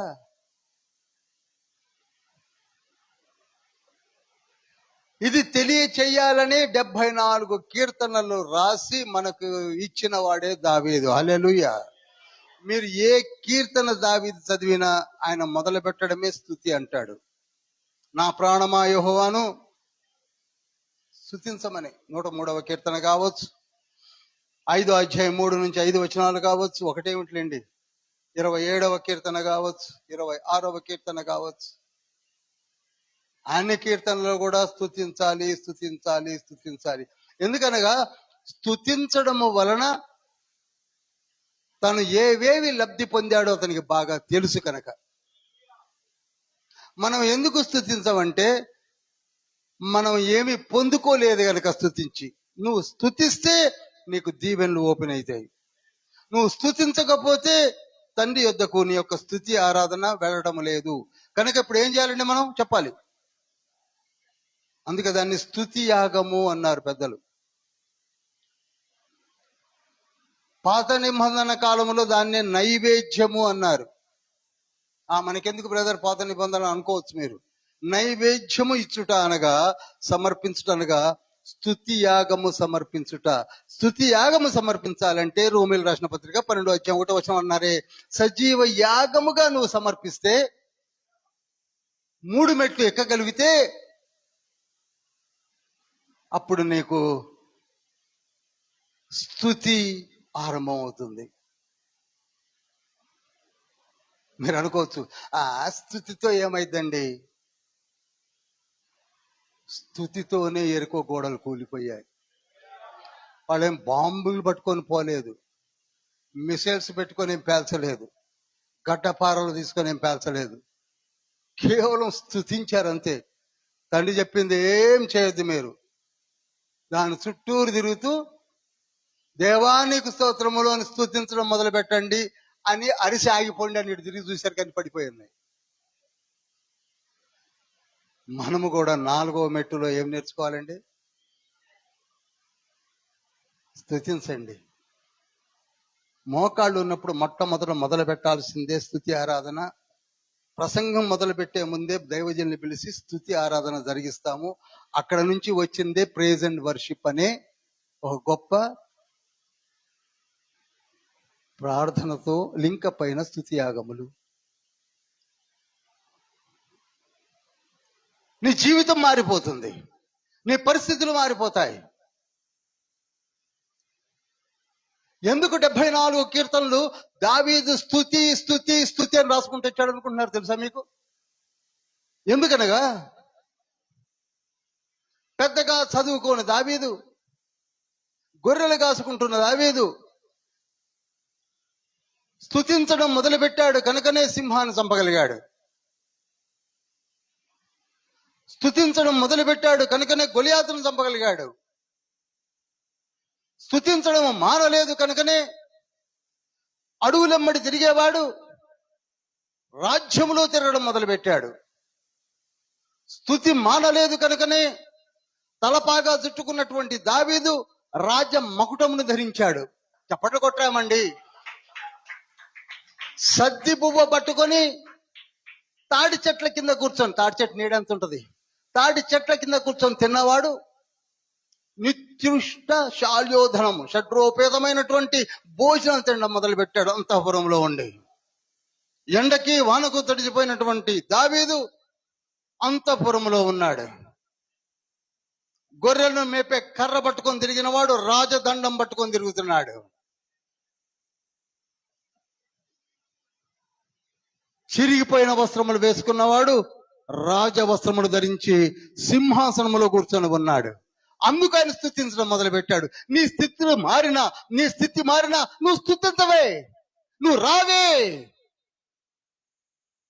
ఒకప్పుడు మన బ్రతికేమిటి, ఇప్పుడు మన బ్రతికేమిటి?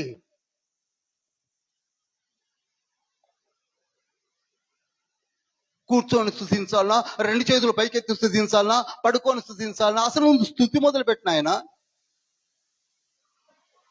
ఆ తర్వాత కూర్చుంటావో, పడుకుంటావో, నిలబడతావో, రెండు చేతులు ఎత్తావో.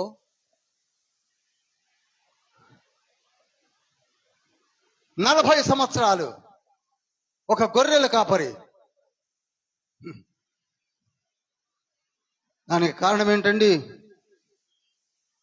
స్తుతికి లిమిటేషన్ లేదు నాయన.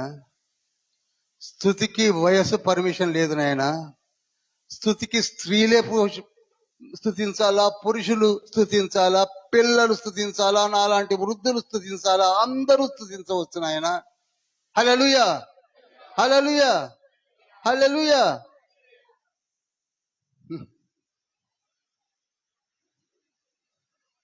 కానీ మనం అసలు స్తుతే మొదలు పెట్టాం. స్తుతి ఎన్నో మెట్టండి. నువ్వు స్తుతిస్తున్నావు అంటే ఏమెట్టు ఎక్కినట్టు?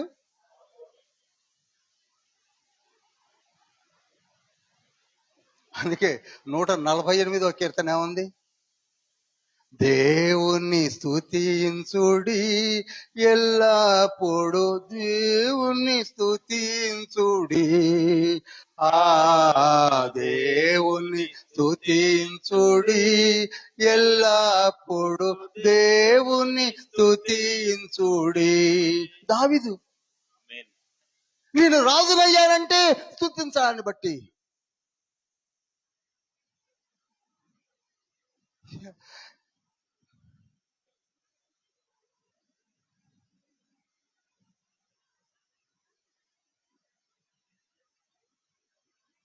సమస్త భూజనులారా మరియు జనముల అధిపతులారా. ఇక్కడ డిఫరెన్షియేషన్ ఏమి లేదంటున్నాడు. నేను రాజునని కాదు, పామర్లు సైతం ఏం చేయాలి? రాజులైతే నేను అని, పామర్లైతే మీరని కాదు, అందరూ స్తుతించాల్సిందే. వృద్ధులు పాలురు యౌవనులారా యెహోవాను స్తుతించుడి. హల్లెలూయా. వృద్ధులు బాలురు యవ్వనులారా యెహోవాను స్తుతించుడి. కానీ మనం మాత్రం అప్పుడప్పుడు స్తుతిస్తాం. అప్పుడప్పుడు, ఇది గుళ్ళు, అప్పుడప్పుడు.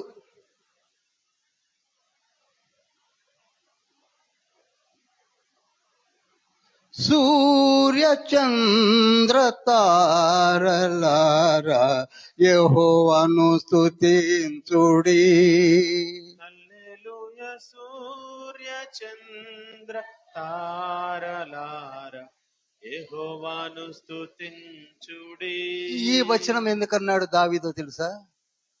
అవి స్తుతిస్తున్నాయి కానీ మీరు స్తుతించలేకపోతున్నారు. 4వ మెట్టు ఎక్కలేకపోతున్నారు. సిగ్గుపడాలి మీరు, సిగ్గుపడాలి, సిగ్గుపడాలి. We're having beautiful life and health and wealth and job and everything. స్తుతి నో.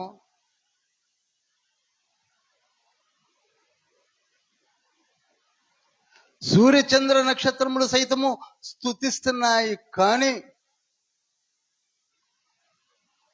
మనము మాత్రం స్తుతించలేకపోతున్నాం. అందుకే 4వ మెట్టు ఎక్కలేకపోతున్నాం. ఎన్ని బైబిల్ స్టడీస్ పెట్టుకుంటే సుఖమేమిటి? నీవు 4వ మెట్టు ఎక్కాలి.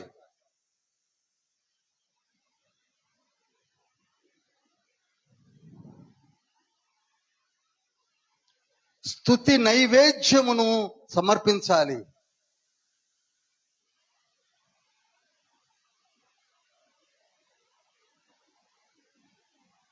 అసలు ఇజ్రాయెల్తో ఒక మాట అంటాడు తండ్రి, నేను మిమ్మల్ని ఈజిప్టులో నుంచి తీసుకొని వెళుతున్నాను కానీ తిరిగి వచ్చినప్పుడు ఈ స్థితిని మీరు జ్ఞాపకం ఉంచుకోండి, అలాంటి స్థితి మీకు మరలా రాకుండా చేస్తానన్నాడు. హల్లెలూయా. అదే కింగ్ సాల్మన్ కి ఒకప్పుడు ఫరో ఎదుట ఈజిప్టులో స్లేవ్గా బానిసగా ఉన్నటువంటి ఆ కుటుంబంలో ఉన్న ఒక యవనస్తునికి తన కూతుర్నిచ్చి పెళ్లి చేశాడు. సొలొమోన్ ఫస్ట్ వైఫ్ ఎవరండి? ఫరో కుమార్తె.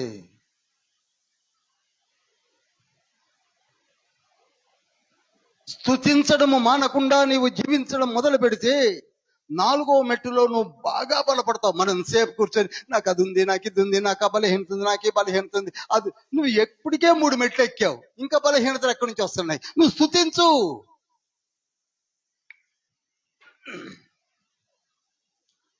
యోసేపు పొతీఫర్ ఇంట పరాభవింపబడ్డాడు, జైల్లో 13 సంవత్సరాలు ఉన్నాడు.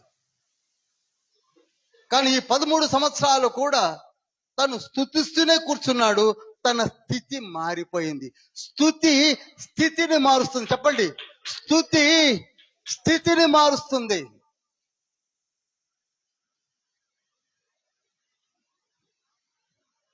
ఏ వెండి రూకలిచ్చి బానిసగా కొడుకున్నాడు ఆ పొతీఫరా, ఇప్పుడు యోసేపు ముందు ఇట్లున్నాడు. ఎవరైనా గుర్తుపడుతున్నారండి? పొతీఫర్లు ఇప్పుడు ఎక్కడ నిలబడుతున్నారు? యోసేపు ముందు నిలబడాల్సి వస్తుంది. అదే పొతీఫరా ఇంటికెళ్ళి చెప్పుంటాడు, నువ్వేదో బ్లేమ్ వేశావే, జైల్లో మనం పెట్టించావే. ఆయన ఇప్పుడు ఎవరు అనుకుంటున్నావు? నిన్ను పిలిస్తే ఏమవుతావు నాకు భయం వేస్తుంది. హైయెస్ట్ పొజిషన్ లో ఉన్నాడు. హల్లెలూయా. ఇప్పుడు యోసేపు ఎక్కడున్నాడు? Highest position, only because of స్తుతి యాగము, నైవేద్యము. 4వ మెట్టు ఎక్కి ఉన్నాడు, కష్టాలను పక్కకు తోశాడు. ఏమన్నా కానీ మనం ప్రతి చిన్నదానికి బెంబేలెత్తిపోయి సనిగి సనిగి సనిగి సనిగి. నేను రోజు గుడికి వెళ్తున్నాను కానీ గుడిలో ఏమీ జరగటం లేదు. ఏం జరగాలి? గుడి జరగాల? ఏం జరగాలండి? నువ్వు జరగాలి, గుడి కాదు జరిగేది. ఏం జరగట్లేదట. అసలు ఏ మెట్టు ఎక్కావని అవి అడిగేటోళ్ళు లేరు. వింటే కదా మెట్లు ఎక్కడున్నాయో తెలిసేది. అసలు మెట్లే ఎక్కలేమమ్మా అనే వాళ్ళు ఉన్నారు, నాలాంటి వాళ్ళు.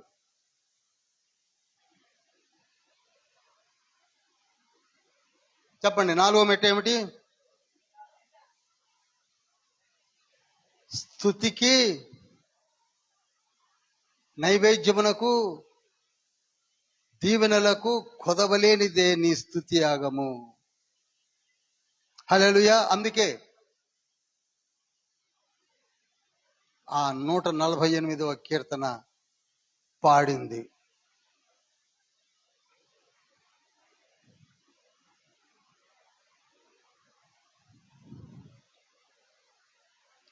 ఇప్పుడు ఎన్నో మెట్టెక్కాలండి? 5వ మెట్టెక్కాలి. 5వ మెట్టు ప్రార్థన.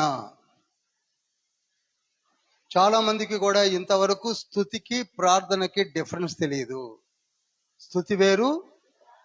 స్తుతి నేర్చుకోవాలంటే కీర్తన చదవండి. ప్రార్థన గురించి తెలుసుకోవాలంటే నూతన నిబంధన పుస్తకాలు చదవండి. లూకాసు వార్త 21వ అధ్యాయం 37వ వచనము, లూకాసు వార్త 6వ అధ్యాయం 12వ వచనము, మత్తయి వార్త 6వ అధ్యాయం 9 నుంచి 12 వచనాలు. ఇవన్నీ ప్రార్థన ప్రార్థన ప్రార్థన. How to pray. ఇది ఎన్నో మెట్టు?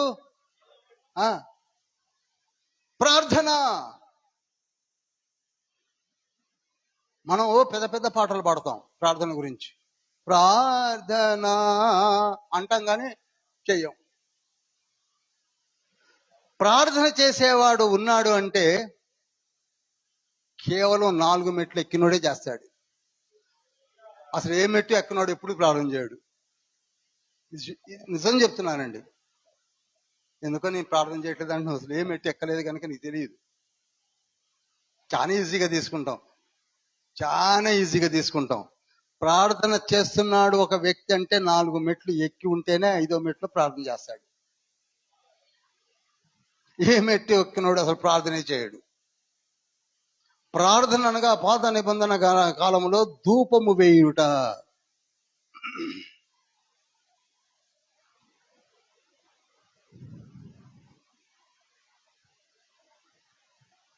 ఈ రోజులలో ప్రార్థనా ధీరులు లేరు. ప్రార్థన చేసేవారు కరువైపోయారు. మన మధ్యలో ప్రార్థన చేసేవారు లేరు. అనగా 5వ మెట్టు ఎక్కిన వారు లేరు. ఎంతమందికి అర్థం అవుతుందండి? 5వ మెట్టు ఎక్కుతున్నారంటే అర్థం ఏమిటి చెప్పారు? మీకు విషయం చెప్పాలా? అసలు ఇప్పుడు ఈ కాలంలో కావలసింది నాలాంటి ప్రసంగికులు కాదు, ప్రార్థనా ధీరులు కావాలి. చెప్పండి, కొట్టండి. ప్రసంగాలు అందరూ చేస్తారు, బయటకు పోయాక వాళ్ళు పాటించరు, వీళ్ళు పాటించరు. కానీ ప్రార్థన కావాలి. ప్రార్థన చేసే మనసు కావాలి. ప్రార్థన చేసే మనిషి కావాలి. గో అండ్ ప్రే ప్రే ప్రే అనే వ్యక్తి కావాలి. 4వ మెట్టు కాదు, 5వ మెట్టు ఎక్కుతానని వ్యక్తి కావాలి.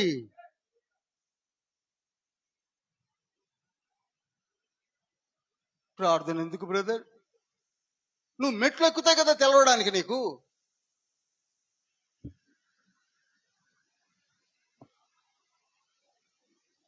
మాదిరి చూపించాడు కదా యేసయ్య, మాదిరి చూపించాడు కదా 1 పేతురు పత్రిక 2వ అధ్యాయం 21వ వచనంలో.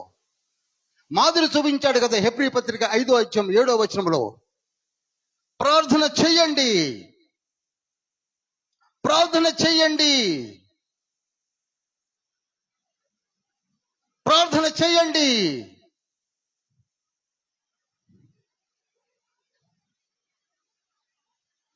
స్తుతి స్థితిని మారిస్తే ప్రార్థన పరిస్థితులను మారుస్తుంది. హల్లెలూయా.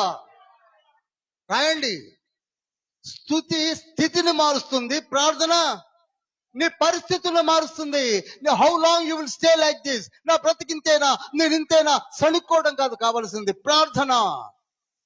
సింపుల్ వర్డ్స్ తో అడగండి. అసలు ప్రార్థనే చేయని వాళ్ళు వచ్చి కూర్చొని నాకేం రావట్లేదు బ్రదర్. ఏమొస్తుంది బ్రదర్ నీకు? హబక్కు గ్రంథం 2వ అధ్యాయం 1వ వచనంలో ప్రార్థన చేశాడు. హబక్కు గ్రంథం 2వ అధ్యాయము మొత్తం కూడా చదవండి. 3వ అధ్యాయంలో ప్రార్థన సమాధానం ఎలా ఉంటుందో ప్రార్థించి వేడుకున్నాడు. ప్రార్థన. జైల్లో పారేసి కూర్చోబెడితే అపోస్తుల కార్యములు 16వ అధ్యాయం 24 నుంచి 30 వచనాల్లో ప్రార్థించడం మొదలు పెట్టారు. పరిస్థితులు మారిపోతున్నాయి. ప్రార్థనకి శక్తి ఎక్కువ. ఏ మెట్టు ఎక్కితే?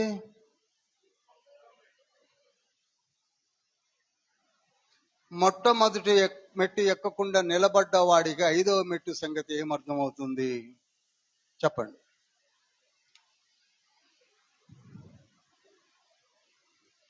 మన ప్రార్థన యేసయ్య ఏమని చెప్పాడు? మత్తయి సువార్త 18వ అధ్యాయం 18, 19, 20 వచనాల్లో, ఎవరైతే 2, 3 నా నామమున కూడి ప్రార్థన మొదలు పెడతారో వారి మధ్యలో నేను నిలబడి నీ పరిస్థితులను మారుస్తాను. That is key given from the haven.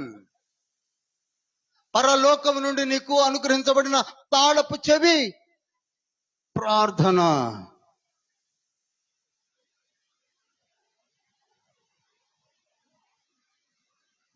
భూమిని తలకిందులు చేస్తుంది,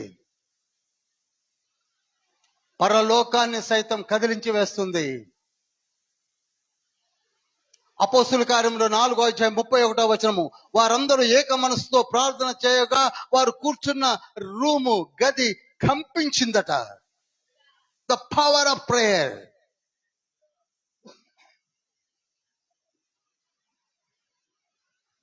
హల్లెలూయా, హల్లెలూయా, హల్లెలూయా. అసలు మనం ప్రార్థన చేస్తే కదా. 5వ మెట్టు దాకా ఎక్కడ పోయామండి? 4 మెట్లు వదిలిపెట్టి ఒకేసారి ఎగిరి కూర్చుంటే చచ్చి కూర్చుంటాం.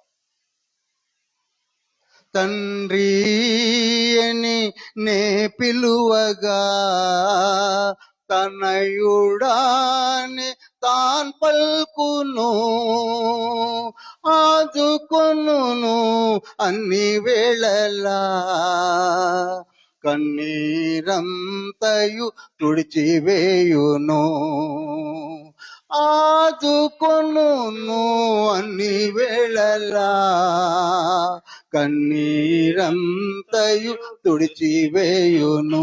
ప్రార్థన ప్రార్థన ప్రార్థన ప్రార్థన ప్రార్థన. ఇంకో మాట చెప్పాలా? పాపం చేసేవాడు ప్రార్థన చెయ్యడు, ప్రార్థన చేసేవాడు పాపం చెయ్యడు. హల్లెలూయా. రాయండి. పాపం చేసేవాడు ప్రార్థన చెయ్యడు, ప్రార్థన చేసేవాడు పాపం చెయ్యడు. ఎందుకని ఆయన ఎక్కడున్నాడు? 5వ మెట్టుకి వెళ్ళాడండి. అవన్నీ మొట్టమొదటి మెట్లోనే వదిలేశాడు. ఇంకెందుకు పాపం చేస్తాడు? ఏదో కింద ఉన్నాడు అనుకుంటుంటాడు, బ్రదర్ ఏ ఒక్కడు లేడు అంతా పాపులే అని. అది ఒకప్పుడు ఏ మెట్టు ఎక్కనోడు స్టేట్మెంట్ అది.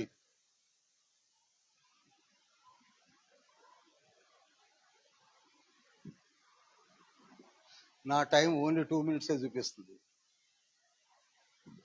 కానీ 6వ మెట్టు ఉందిగా. 6వ మెట్టు ఎక్కకపోతే పరమపురికి మనం ఎలా చేరుకుంటాం? హల్లెలూయా. అసలు ఒక మాట మర్చిపోయానండి. మన ప్రార్థనలన్నీ కూడా రికార్డ్ అయ్యి ఆ పరలోకంలో దేవుని సింహాసనము బలి పీఠం యొద్ద ఉంటుంది. హల్లెలూయా. మనం ఏమనుకుంటున్నాం? అమ్మా నా ప్రార్థన యేసయ్య వింటాడా? అసలు నీ ప్రార్థన వినడం కాదు, యేసయ్య పాదముల చెంతకు రికార్డ్ అయి కూర్చుంది. చూడండి ఒకసారి ప్రకటన గ్రంథం 8వ అధ్యాయము 2-3 వచనాలు. అంతట నేను మరియు సువర్ణ ధూపార్తి చేత పట్టుకొని ఉన్న వేరొక దూత వచ్చి బలిపీఠం ఎదుట నిలువగా సింహాసనం ఎదుటనున్న సువర్ణ బలిపీఠము పైన పరిశుద్ధులందరి ప్రార్థనలతో కలుపుటకై. ఆగుదాం. పరిశుద్ధులందరి ప్రార్థనలు ఎక్కడ పోయి కూర్చున్నాయట? అందరికి అర్థమవుతుందండి, వింటున్నారా? ఓన్లీ 2 minutes ఉంది, నేను ముగించేస్తాను 6వ దానికి, ఎందుకంటే అందరికి ఆకలి అవుతుండొచ్చు.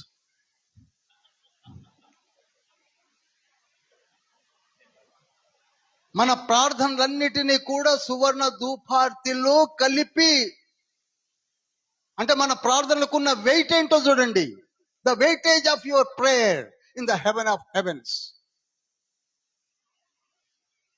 మనమేమో అమ్మా నా ప్రార్థన వినపడుతుందా?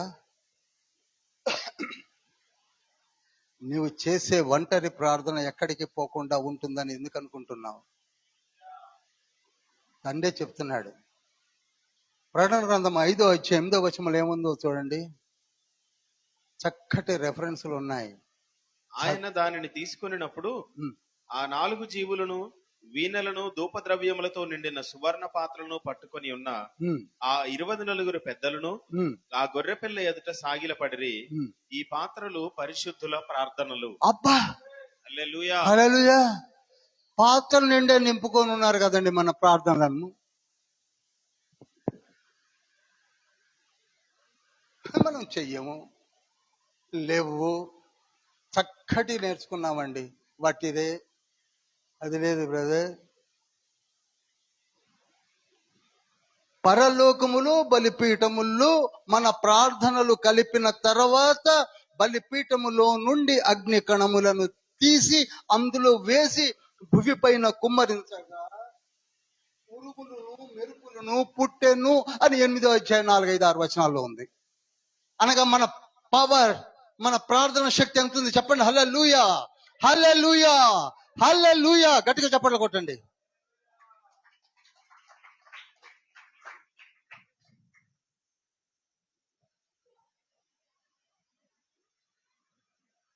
దేవుని కోపం వచ్చిన, దేవుని కోపం ఎవరి మీదకి వస్తుందో తెలుసా? చూసి చూసి చూసి చూసి అసలు ఏ మెట్టు ఎక్కకుండా తిరుగుతుంటారే బయట. 2020 క్రికెట్ మ్యాచ్ వచ్చింది చూసారా? ఎప్పుడు ఇయర్లో 20వ సంవత్సరం 2020లో. అది క్రికెట్ మ్యాచ్ కాదు, కరోనా మ్యాచ్. క్లీన్ బౌల్డ్, స్టంపులే లేవు, పిచ్చి లేదు. ఎవడైనా కాఫీ కాసుకుందంటే క్రికెట్ బ్యాట్లు పొయ్యిలో పెట్టుకొని కాసుకొని తాగారు. బ్రతుకుంటే కదా. ఎందుకు వచ్చింది అంత కోపము? కోపం వస్తుంది తండ్రికి. ఎన్ని సంవత్సరాలు ఎంత చెప్పినా అసలు ఎక్కకుండగా జాగ్రత్తగా జీవించేవాడిని చూస్తే తండ్రికి ఏమొస్తుంది? చెప్పరేమండి? చెప్పండి. అందుకే ప్రకటన గ్రంథం 15వ అధ్యాయం 1వ వచనంలో ఏమనున్నది? మరియు ఆశ్చర్యమైన మరి ఒక గొప్ప సూచన పరలోకమందు చూచితిని. అదేమనగా 7 తెగుళ్ళు చేత పట్టుకొని ఉన్న 7 దూతలు. ఇవే కడవరి తెగుళ్ళు, వీటితో దేవుని కోపం సమాప్తమాయను. అబ్బా, ఒక రౌండ్ సమాప్తం చేసుకున్నాడు. అది ఎప్పుడు? 2020 మ్యాచ్లో. ఏమండి? ఎప్పుడు? ఎంతవరకు కొట్టాలో అంతవరకు కొట్టేశాడు. ఏమైనా రెమెడీ వచ్చి ఆగింది అనుకుంటున్నారా? మనలోనే ప్రార్థన చేయడం మొదలు పెట్టారు. ప్రపంచమంతా 197 కంట్రీస్ హ్యావ్ స్టార్టెడ్ ప్రేయర్స్. ప్రభువా, మేము మా పితరులు చేసిన పాపంను క్షమించి అని చేసిన ప్రార్థన ఆలకించి ఆ పెస్టిలెన్స్ అంటారో ఏమంటారో దాన్ని తండ్రి తీసివేశాడు. ఇటువంటిదే సంఖ్యాకాండము 16వ అధ్యాయంలో జరిగింది. సంఖ్యాకాండము 16వ అధ్యాయం ఒకసారి తీయండి.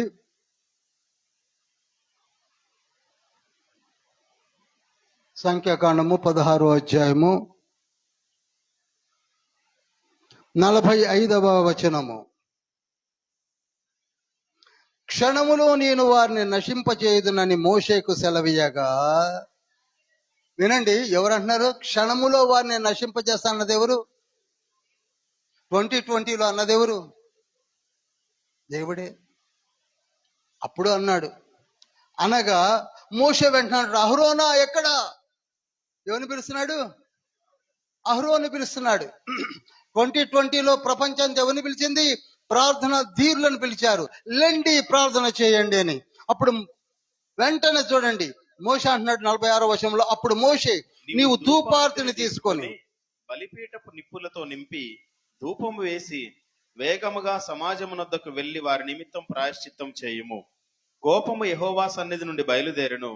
తెగులు మొదలు పెట్టినని అహరోనుతో చెప్పగా, మోషే చెప్పినట్టు అహరోను వాటిని తీసుకొని సమాజం మధ్యకు పరిగెత్తిపోయినప్పుడు తెగులు జనులలో మొదలుపెట్టి ఉండెను. కాగా అతడు ధూపం వేసి ఆ జనుల నిమిత్తము ప్రాయశ్చిత్తము చేసెను. అప్పుడు ఆగిపోయెను. హల్లెలూయా. ధూపము అనగా అప్పుడు, ఇప్పుడు ప్రార్థన.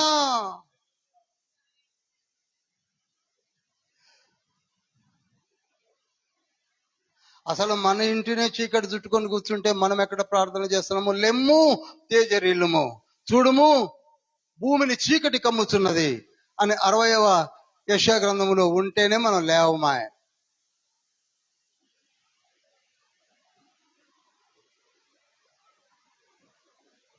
ప్రార్థన చేశారు, తెగులు ఆగిపోయింది. 2020లో ప్రార్థన చేశారు, పెస్టిలెన్స్ ఆగిపోయింది. ప్రార్థనకున్న శక్తి మరి దేనికి లేదు. కానీ మనము లేవలేకపోతున్నాం, మోకాళ్ళు ఊనలేకపోతున్నాం. నీ కొరకై, నీ పిల్లల కొరకై, నీ కుటుంబం కొరకై, నీ భర్త కొరకై, నీ భార్య కొరకై, నీ పరిస్థితుల కొరకై మోకాళ్ళు ఊనలేకపోతున్నావు.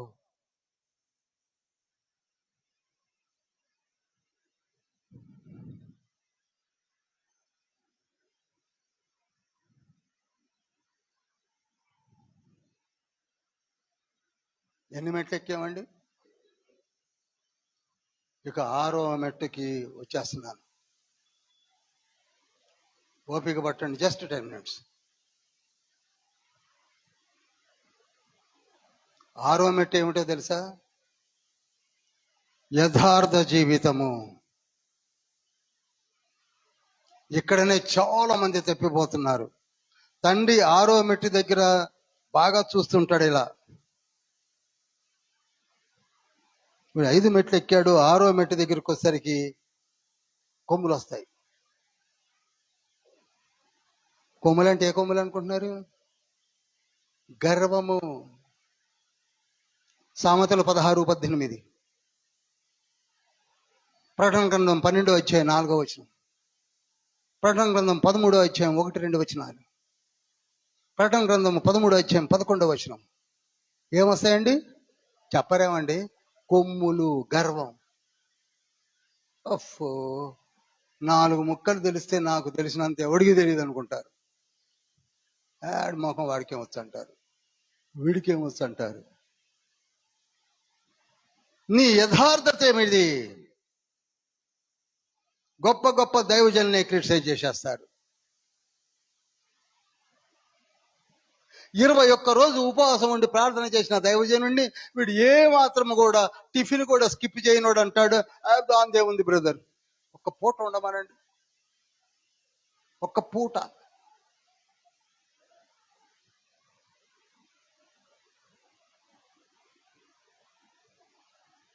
కీర్తనలు 33:13 తండ్రి పరలోకములో నుండి మనలను చూస్తున్నాడు. ఎందుకట? చదవండి 33:13 కీర్తనలు. ఎవరైనా పెద్దగా చదవండి. యెహోవా ఆకాశము నుండి కనిపెట్టుచున్నాడు. ఎందుకంటే ఆరో మెట్టు ఎక్కే వ్యక్తిని చూస్తా ఉంటాడు. అసలు వీడు నిజంగా 5 మెట్లు ఎక్కి ఆరో మెట్టు దగ్గర ఎలా ఉన్నాడని. దానిని అచ్చమైన భాషలో, మన భాషలో చెప్పంటే పరిమళ జీవితము, పరిమళ వాసన. ఆరో మెట్టు ఏంటండి? చెప్పరేమండి, ఎవరు మాట్లాడలేదు. ఇక నేను ముగించేస్తా. ఇక పరిమళ వాసన కావాలి. పరిమళ వాసన అంటే జన్నతుల్లో ఫిరదౌజీ సెంట్ తీసి కొట్టుకోవడం కాదు, సెంట్లు కొట్టుకోవడం కాదు, స్ప్రేలు కొట్టుకోవడం కాదు. నీ జీవితము ప్రభువుకి ఆమోదయోగ్యంగా ఉందా లేదా? నీ నడవడి, యువర్ బిహేవియర్, నీ గురించిన సాక్ష్యము.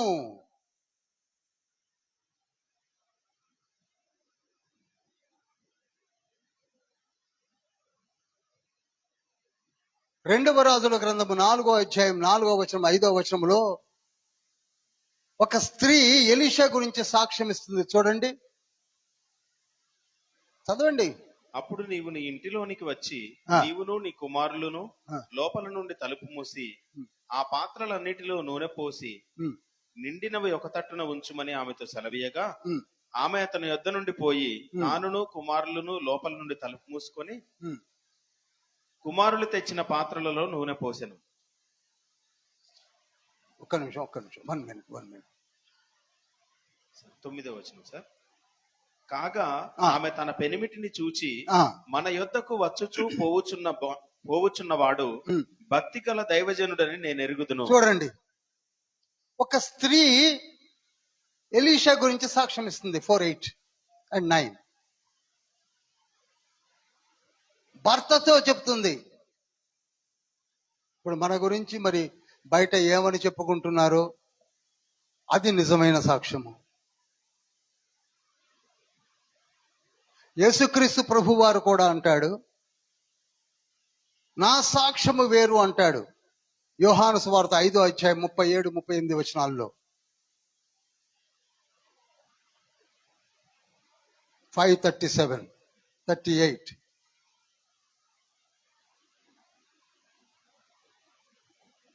మరియు నన్ను పంపిన తండ్రియే నన్ను గూర్చి సాక్ష్యం ఇచ్చుచున్నాడు. చూడండి, యేసు ఏమంటున్నాడు? నన్ను పంపిన తండ్రియే నన్ను గూర్చి సాక్ష్యం ఇచ్చుచున్నాడు. ఈనాడు నీవు 5 మెట్లు ఎక్కినట్లయితే ఆరో మెట్టు సాక్ష్యము తండ్రి ఇస్తాడు. నీ గురించి తండ్రి ఇస్తాడు.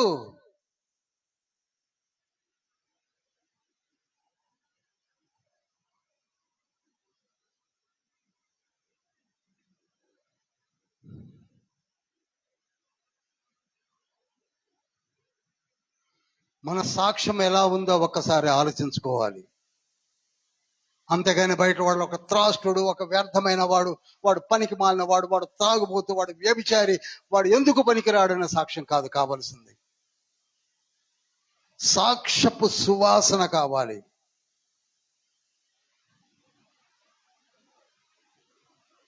ఏమంటే చనిపోతే మనం ఏమంటాం?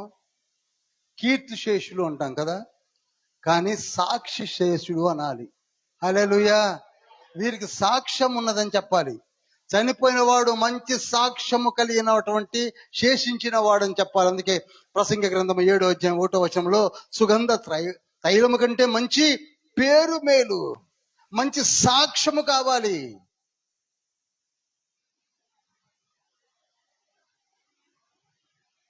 మంచి సాక్ష్యము కావాలి.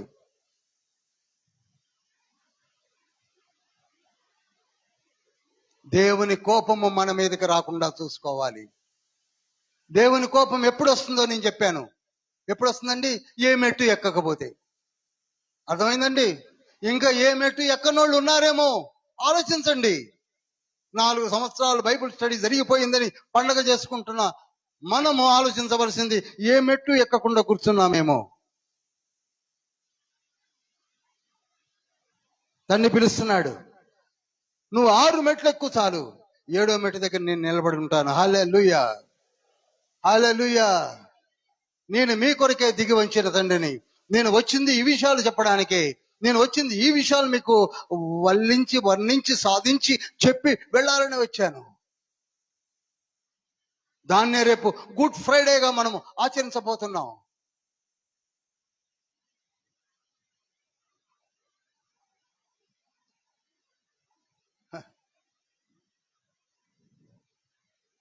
ఇంకా నెగ్లెక్ట్ చేస్తే వస్తూనే ఉంటాయి, పోతూనే ఉంటాయి అని నీవు ఉంటే పరమపురికి ఎప్పుడూ చేరుకోవు. ఇంకా మారకపోవడము శోచనీయము.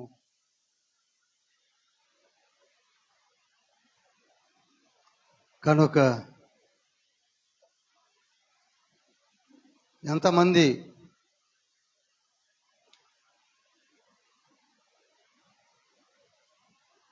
ఆరు మెట్లు ఎక్కుతానని ఒక తీర్మానం తీసుకుంటారు,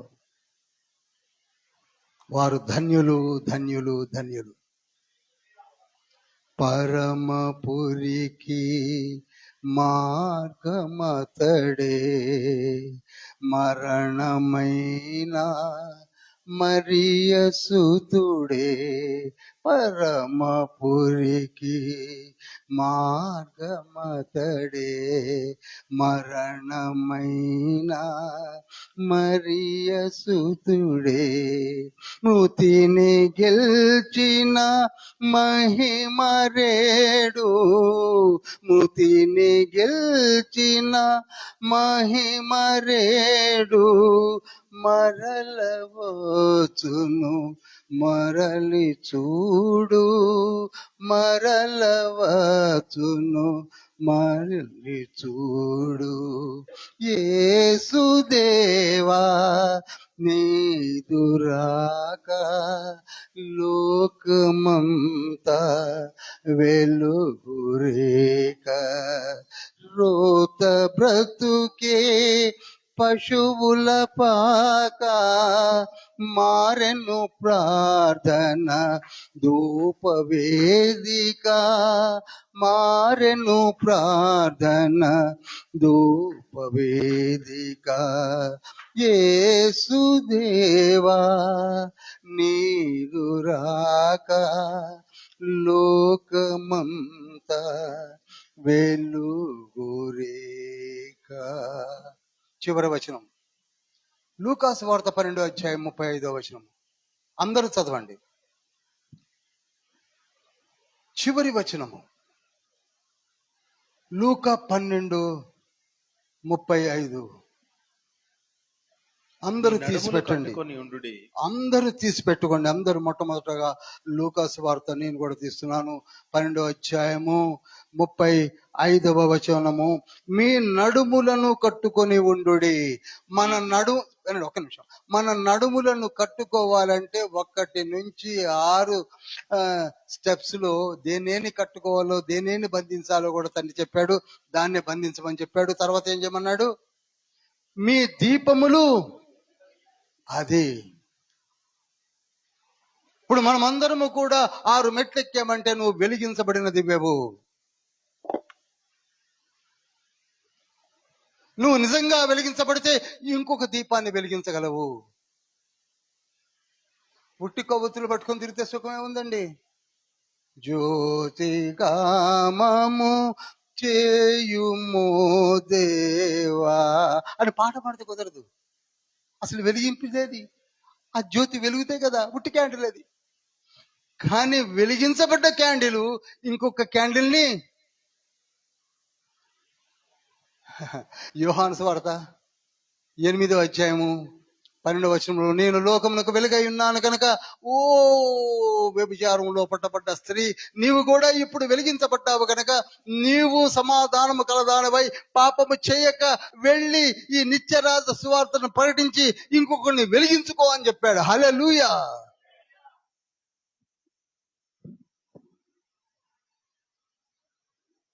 ఒకసారి పౌలు ఎవరు తెల్లవాళ్ళు విస్తరించి చెప్తూ కూర్చున్నట్టు కదా ఎక్కడో. అట్లుంది మన పరిస్థితి ఇప్పుడు.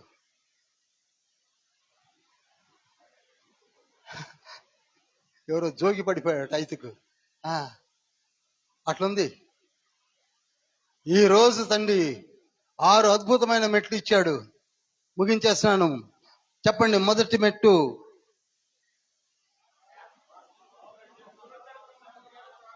కరెక్ట్. పునర్జనన సంబంధమైన స్నానము. ఎక్కవలసిన వారు ఎక్కుతారా? ఎక్కరా? ఎక్కుతాము. రెండవ మెట్టు నిజమే కదా. మెట్లయితే ఎక్కాం కానీ మనసు ఎక్కడెక్కడికో పరిగెత్తుంది కదా. మీకా గ్రంథం 2వ అధ్యాయం 1వ వచనంలో ఉంటుంది. నీవు పరుండి అనేక ఆలోచనలతో సతమతమవుతున్నవాడా, నీ మనసును స్వాధీనపరచుకో. మూడో మెట్టు ఏమిటండి? చెప్పాలి. అబ్బా, నిశ్చింత. హృదయాన్ని ఏ చేయికిచ్చేద్దాం. 4వ మెట్టు స్తుతించుట. స్తుతి జిహ్వ ఫలము అంటారు. ఏం ఫలాలోనండి? ఆత్మ ఫలము తెలుసు కానీ జిహ్వ ఫలం ఏంటంటే స్తుతి యాగము, ప్రైజ్ అండ్ వర్షిప్. స్తుతిని స్థితిని మార్చేస్తుంది. తర్వాత ప్రార్థన వైటల్ కీ. ఆహా. తర్వాత పరిమళ వాసనతో కూడిన యథార్థ జీవితం. యథార్థ జీవితం. ఇక్కడ దెబ్బతిన్నారండి అందరూ. 6వ మెట్టు దగ్గర దెబ్బతింటున్నారు. చిన్నప్పుడు నేనేదో నిచ్చెన పాముల ఆట ఆడేవాడిని. పైదాకా పోయి ఒక పెద్ద పాము మింగేది. మళ్ళీ మొదలుకొచ్చి కూర్చున్నాడు. అట్లా 6వ మెట్టు దగ్గరికి వచ్చేసరికి ఎక్కడిదో వచ్చేది నాకు. నేను యెహెజ్కేలు గ్రంథం 28వ అధ్యాయం 13 నుంచి 17 వచనాల్లో సాతానుడికి ఆ పామే కాటేసింది. ఆడే అసలు పాము అనుకోండి, ఘట సర్పమును కాటేసిన ఘట సర్పము.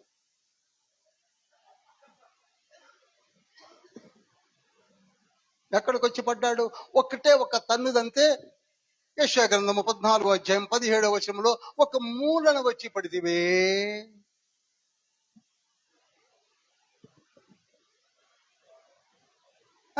ఎక్కడి నుంచి రాలిపోతాం. ఆ 6వ మెట్టు నుంచి పోయి ఎక్కడ పడతారు తెలుసా? మొదలుకు వచ్చి పడతారు.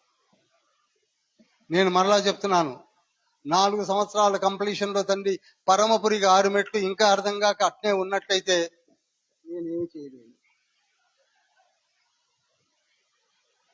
అందరూ లేచి నిలబడదాం.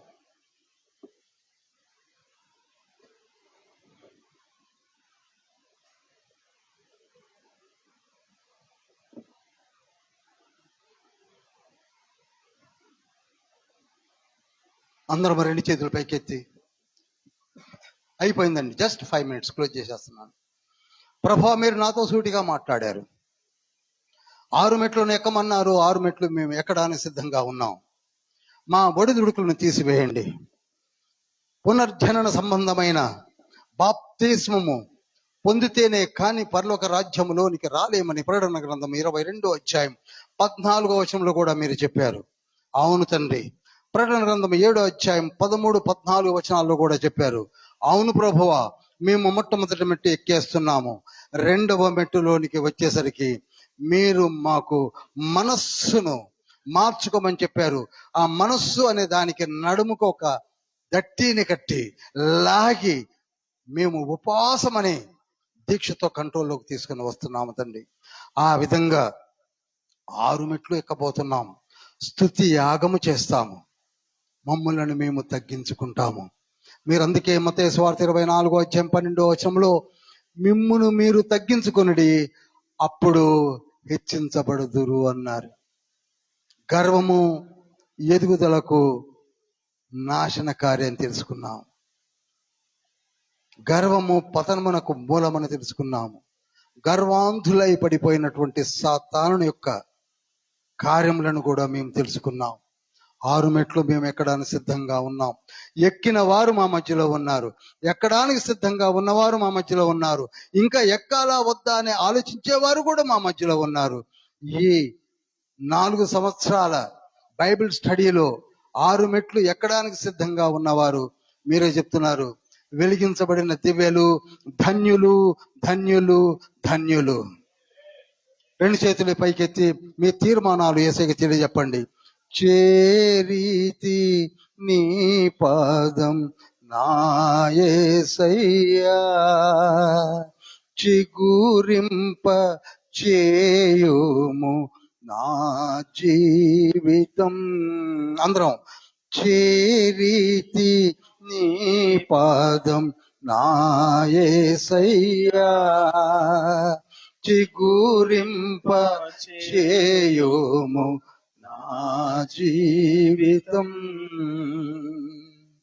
నన్ను నీవు మరచిన జీవింతునా, ఎవరున్నారు నాకు నీవు తప్ప. నన్ను నీవు మరచిన జీవింతునా, ఎవరున్నారు నాకు నీవు తప్ప.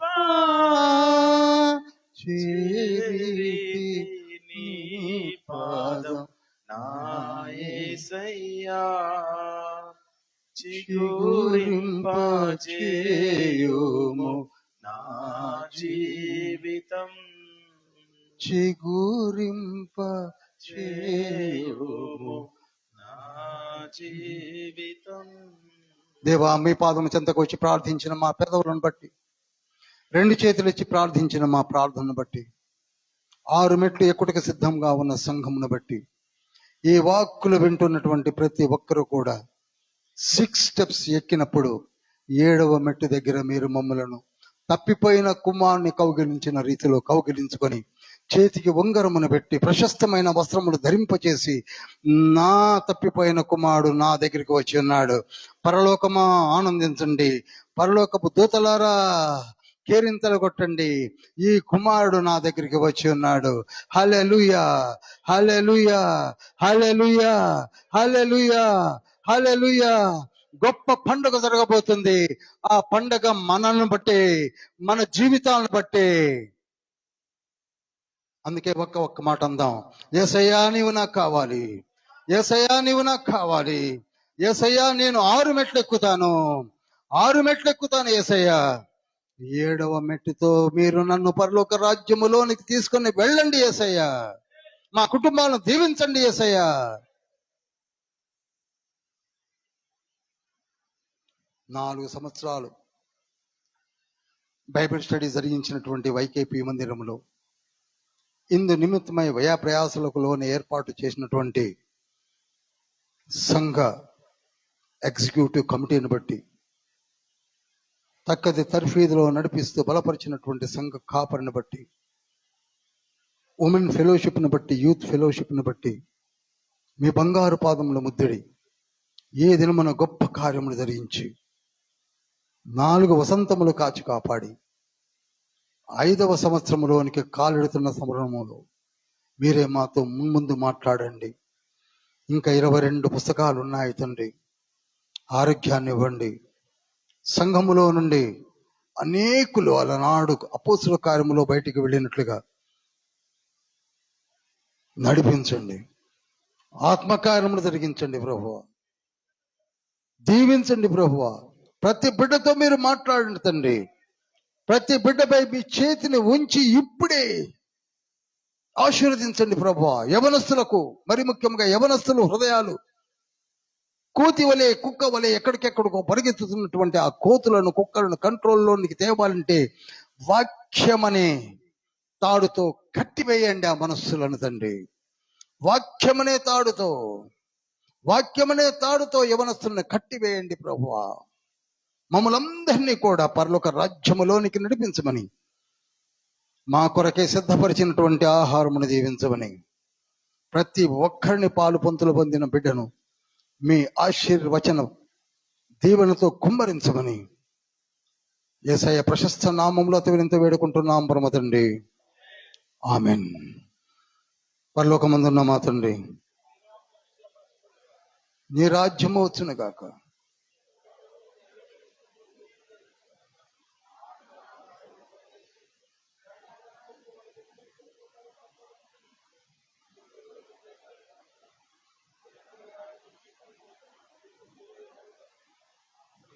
యేసుక్రీస్తు ప్రభుల వారి కృపయు తండ్రి అయిన దేవుని ప్రేమయు పరిశుద్ధాత్మ యొక్క సహవాసం మనకును, మన బైబిల్ స్టడీకి, సార్వత్రిక సంఘమునకు తోడై నీడై ఉండునుగాక.